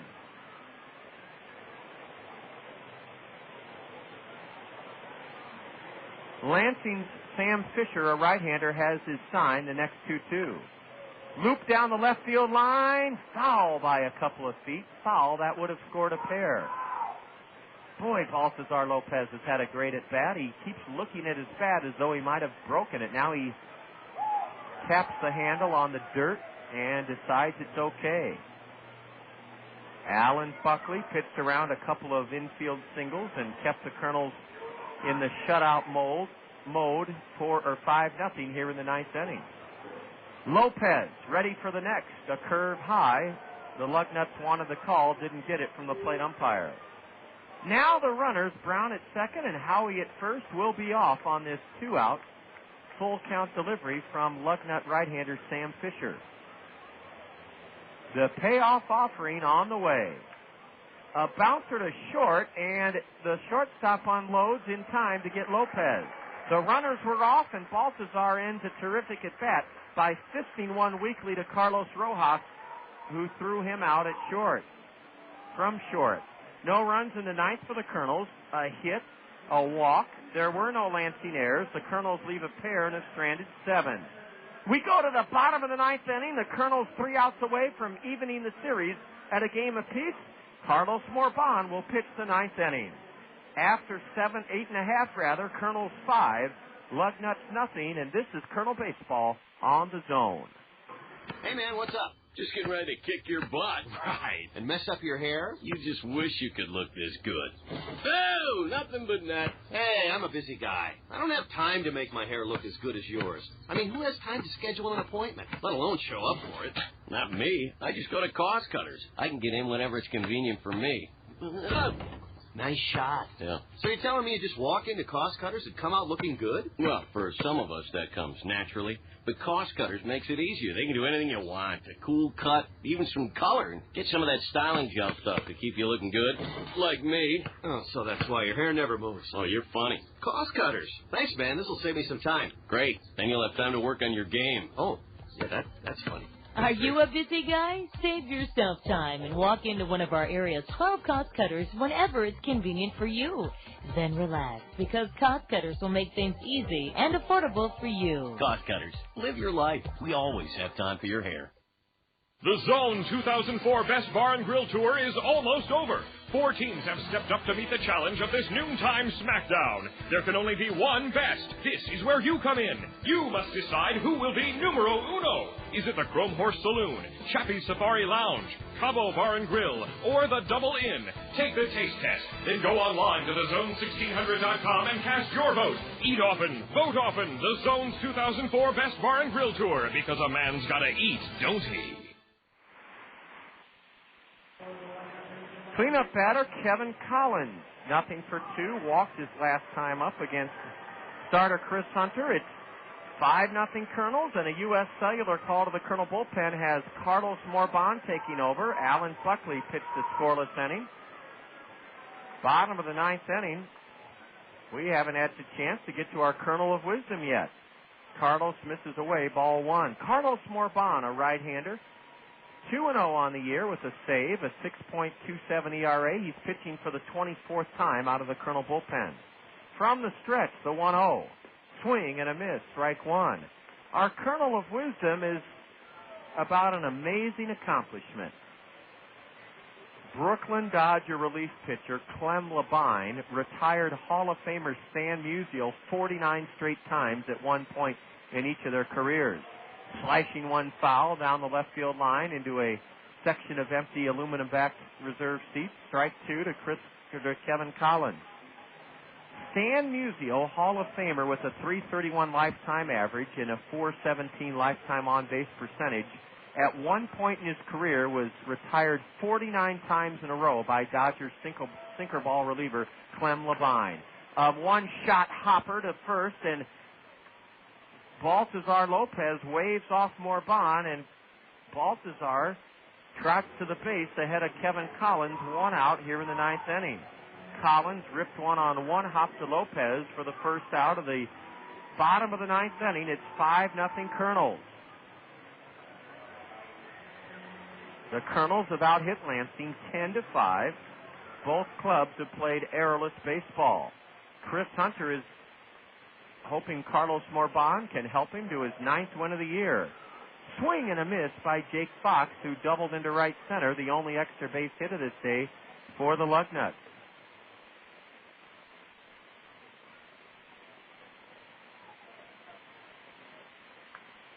Now Fox fouls one off to the right, strike 2.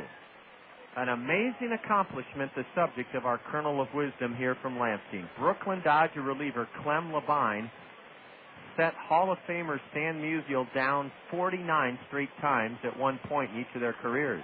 You talk about owning a guy, that's owning a guy. A high pop foul off the end of the stick over the first base Lugnut dugout keeps Jake Fox in the hole, 0-2. If the Kernels hold on, leading 5-0 here in the bottom of the 9th, the season series between our two clubs would be even at 3 games apiece. The Kernels and Lugnuts split a 4-game set Memorial Day weekend in our stadium. Morban, a tall, slender right-hander, delivers a changeup in the dirt for ball 1 to Jake Fox.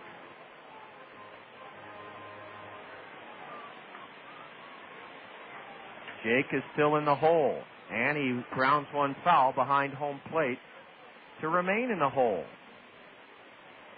Carlos Morban last pitched, and well, before we get to that, Rich Kuhlbeck, a member of the Cedar Rapids Professional Baseball Club Board of Directors, is the biggest Brooklyn/Los Angeles Dodger fan I know. Rich Kuhlbeck has been to Dodgertown and Vero Beach. He's read extensively about the great Dodger teams of the 50s and 60s. And I'm sure Rich Kuhlbeck is very familiar with Clem Labine and the mastery he had over Stan Musial. Another 1-2 pitch. This one laced foul into the first base concourse by Jake Fox. Carlos Morban last pitched Wednesday in a Kernel loss at home to South Bend. He went in scoreless innings, striking out 1, walking 1, giving up no hits to the Silverhawks. A high drive, way back in center. Pauly on the run, cannot get it. Off the base of the wall, and a booming double to right center field, 410 feet away by Jake Fox, his second double of the afternoon. Wow, Jake Fox just kept fouling pitch after pitch off. Finally, Carlos Morban grooved one for him, and I'm surprised that thing stayed in the yard. Matt Pauly, with the wind taking it away from him, the wind is shifted now from left to right. It was blowing out. We're going to have a pinch runner for Jake Fox. No, we aren't. He just had to give his batting glove to the first base coach. That's the 6th hit of the day for Lansing. And now left-handed batting Alan Rick faces Morban. Ball 1 low from Carlos. Carlos Morban, in 33 innings, has given up 34 hits, fanned 29, walked 18. A high pop-up into shallow center. A long way to go for Pauly. He can't get there, but Ryan Leahy does. Ryan Leahy went, 75 feet back into shallow center to nab that pop-up off the bat of Alan Rick, who first pitch swinging is the second out of the Lugnut 9th inning. All that stands between a Kernel 5-0 shutout win of these Lugnuts is Anthony Granato. He's been a tough out today. He was hit by a pitch in the 3rd inning by starter Chris Hunter, singled off Hunter with 2 outs in the 5th, and his ground ball almost zoomed over the head of Howie Kendrick with 2 on and 2 out. It ended the 7th inning.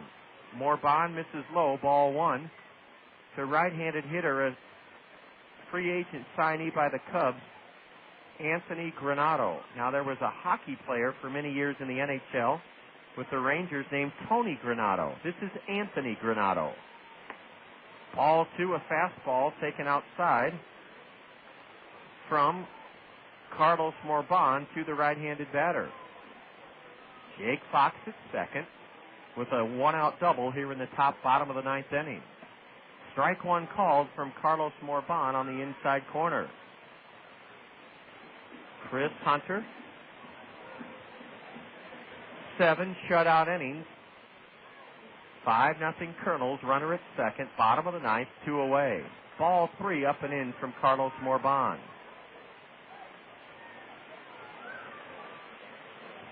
This game has gone quickly.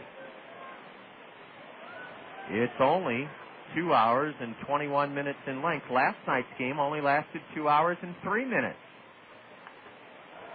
The count now full as Granato pumps one foul into the first base seat. A full count now to Anthony Granato as Carlos Morban tries to help the Kernels nail this one down. A Kernel win would meet a road record of 37-23 on the season. A shot into center, and it's a base hit. The shutout is now. They stop the runner at third. They stop the runner at third. Listen to the crowd. For some reason, Julio Garcia stopped Jake Fox at third. He would have scored easily. Anthony Granato has the second hit of the inning, and this crowd of over 5,000 is in upheaval as they thought, and they were right, that Jake Fox could have scored. As deep as Matt Pauly is playing, there's no way they would have thrown out Fox. The Kernels would have thrown out Fox at the plate. And now the Kernels still have a chance for a shutout. Why Julio Garcia stopped the runner at third, I cannot tell you. Uriak Marquez, a left-handed hitter at the plate. Strike 1 called, a belt-high fastball from Morban. Carlos has been touched for 2 hits here in the 9th inning. The Lugnuts have runners at the corners with 2 out. Swing and a miss on a pitch in the dirt, strike 2. Yeah, the Lugnuts should have a run here in the 9th inning. The skipper of Lansing, Julio Garcia, held Jake Fox at third on a base hit into center. Matt Pauley had to come way in for it. Pauley's been playing the deepest center field I've seen this season. Of course, it's his first game in center. The 0-2 pitch is outside. Ball one to the left-handed number 8 hitter, Uriak Marquez. He reached on an infield single off the glove, a hard-hit smash off of Lopez's glove to open the 8th inning off Alan Buckley. Ball two, high and away from Morban. Carlos trying to pitch out of a first and third, 2-out threat. Here in the bottom of the 9th inning, it's 5-0 Kernels. Marquez takes high and away, ball 3. Carlos Morban paws at the dirt in front of the rubber. The 6'6" Colonel right-hander peers in to get his sign from Bobby Wilson. The payoff pitch. Swing and a miss. Swing and a miss. And the Kernels have captured the second game of this series, 5-0. Oh, Carlos Morban fanned Uriak Marquez on a high, hard one. And the Kernels have blanked Lansing 5-0. No runs for the Lugnuts in the 9th. 2 hits. No Colonel errors. Lansing leaves a pair they stranded 8. Rebounding from a gut-wrenching 2-1 loss last night behind Chris Hunter and 2 shutout innings of relief from Buckley and Morban, the Colonels' 5-0 winners here this afternoon. Totals, highlights, and more next on the Colonel Curtain Call. You're enjoying Colonel Baseball on the Zone. Nevada Bob's, your golf headquarters, will save you money. Now through September 4th, golf sandbags are as low as $29.99, and all Pro-Line golf equipment is 10% off. Listen to The Zone for weekly specials, and register at Nevada Bob's for free prizes like rounds of golf at Hunter's Ridge. You can also win Iowa Hawkeye or Iowa State Cyclone golf gear. Free. Nevada Bob's at 1961 Blair's Ferry Road Northeast. Visit Friday or Saturday. The first 16 people that mention The Zone, ESPN Radio, 1600 AM, get their choice of a free sleeve of golf balls or a Zone golf cap that features Hawkeye or Cyclone colors. Free. Keep your eye out for the Peach Truck. When it's parked in front of the store, proceeds from the sale of delicious Colorado peaches will benefit Youth for Christ. Nevada Bob's at 1961 Blair's Ferry Road Northeast is your golf headquarters. Keep it on The Zone for their weekly specials and register today for some great prizes. The Zone.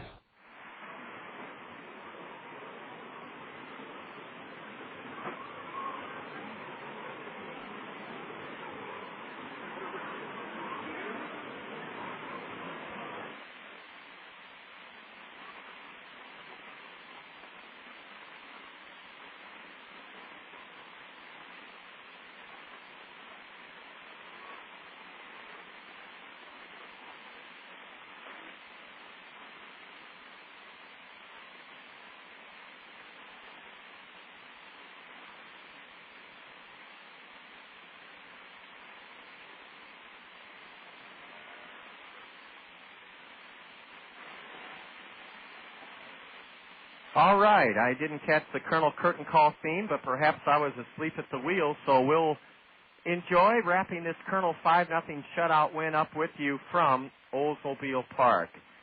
Boy, I'll tell you what, if the Colonels get the kind of pitching we've received in this series from Jesse Smith and today Chris Hunter, we'll be in great shape come playoff time in just 3 weeks or so. Chris Hunter making his 21st start of the year was absolutely dynamite here this afternoon.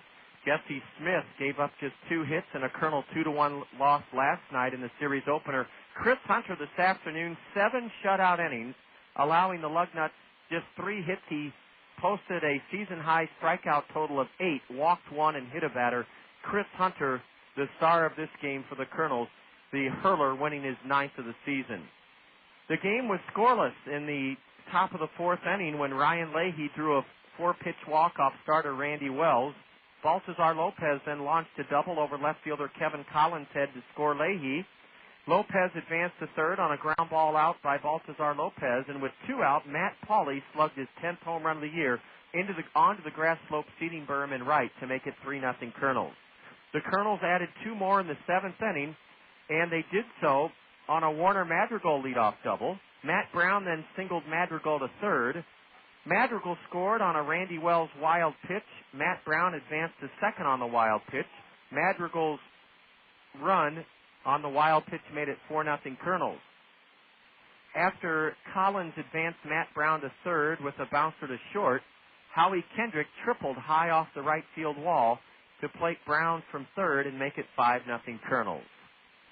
Meanwhile, as we say, the star of the show here this afternoon was right-hander Chris Hunter. He ups his record to 9-6, spinning 7 shutout innings of 3-hit ball at Lansing. Alan Buckley and Carlos Morban each gave up a pair of hits in their one inning of relief, but each of them kept the shutout going as Buckley worked a scoreless 8th and Morban a scoreless 9th. Here's the final line score: 5 runs, 10 hits, no errors for the Kernels. We left 7. Lansing, no runs, 7 hits, no errors. They stranded 8. Winning pitcher Chris Hunter is 9-6. The Lansing loser was their starter Randy Wells. He's 5-7 and 0-2 against the Kernels this season. The game only took 2 hours and 24 minutes, and it was seen by 5,129.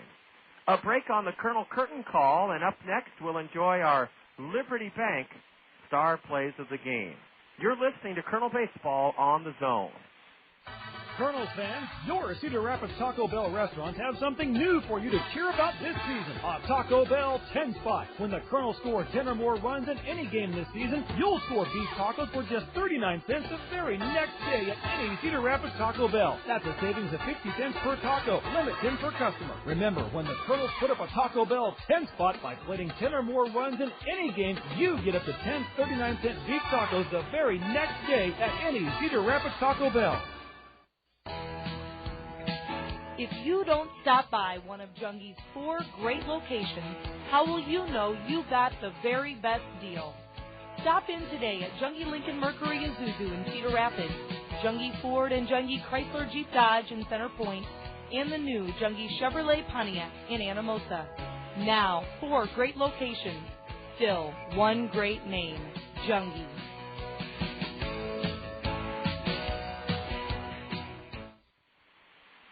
John Rogers back with you from Oldsmobile Park on a beautiful Sunday, and the Kernels have evened the season series with Lansing at 3 games apiece, and more importantly, have forged to a 1-1 tie in the series following Chris Hunter's 7 brilliant shutout innings, a 5-0 Kernel victory. Iowa's fastest-growing community bank, Liberty Bank, is now proud to present our Liberty Bank star plays of the game.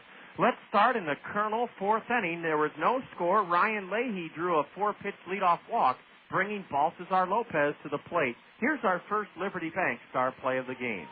Baltazar Lopez belts one deep to left over the head of Kevin Collins and off the wall. Ryan Leahy's being waved home, and the relay throw to the plate.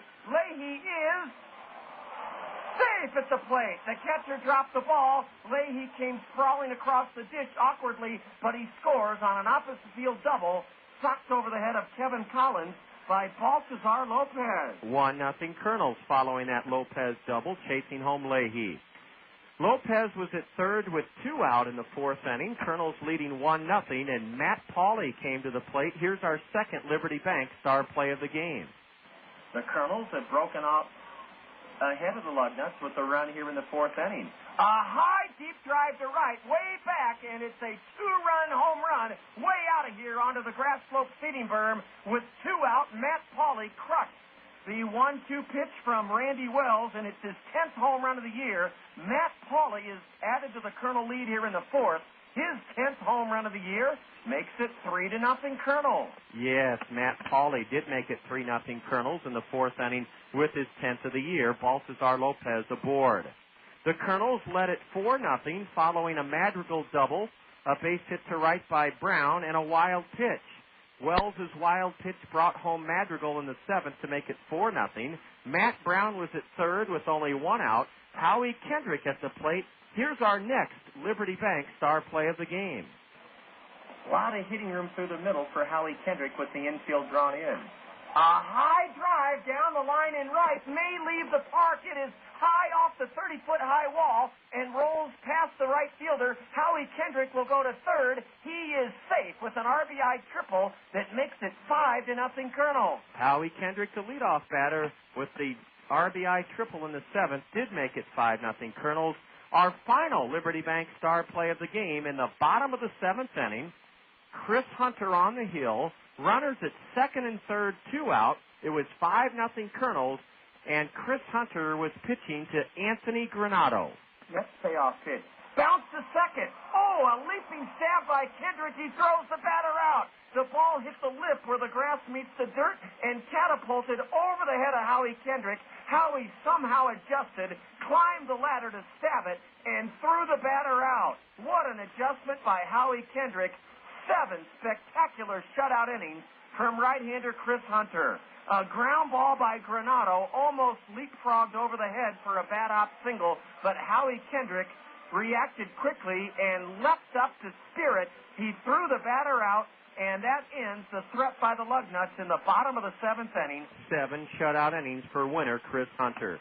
Those are our Liberty Bank star plays of the game on the heels of a Kernel 5-0 win here this afternoon. Up next on the Kernel Curtain Call, we'll enjoy our look at the State Farm Major League scoreboard.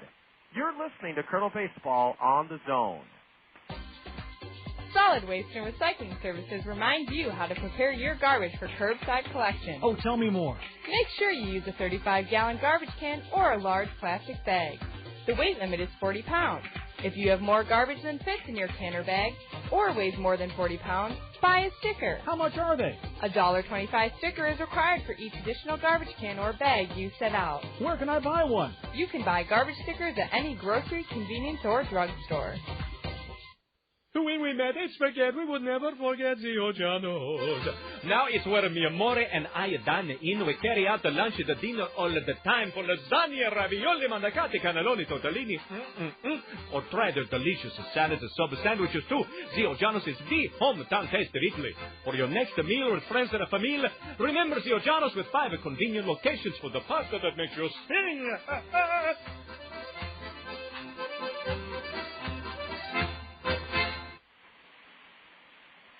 We sure appreciate you making us a part of your Sunday afternoon. And before we get to the State Farm Major League scoreboard, I want to wish all the kids that are going back to school tomorrow the very best.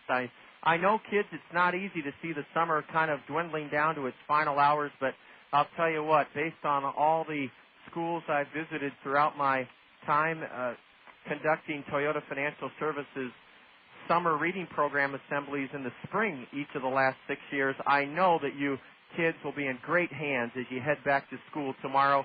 Just remember that those teachers love and support you, and so do your parents. And I know it won't be easy, but I hope you're looking forward to your first day of school tomorrow. And just remember that the Kernels are thinking about you as well.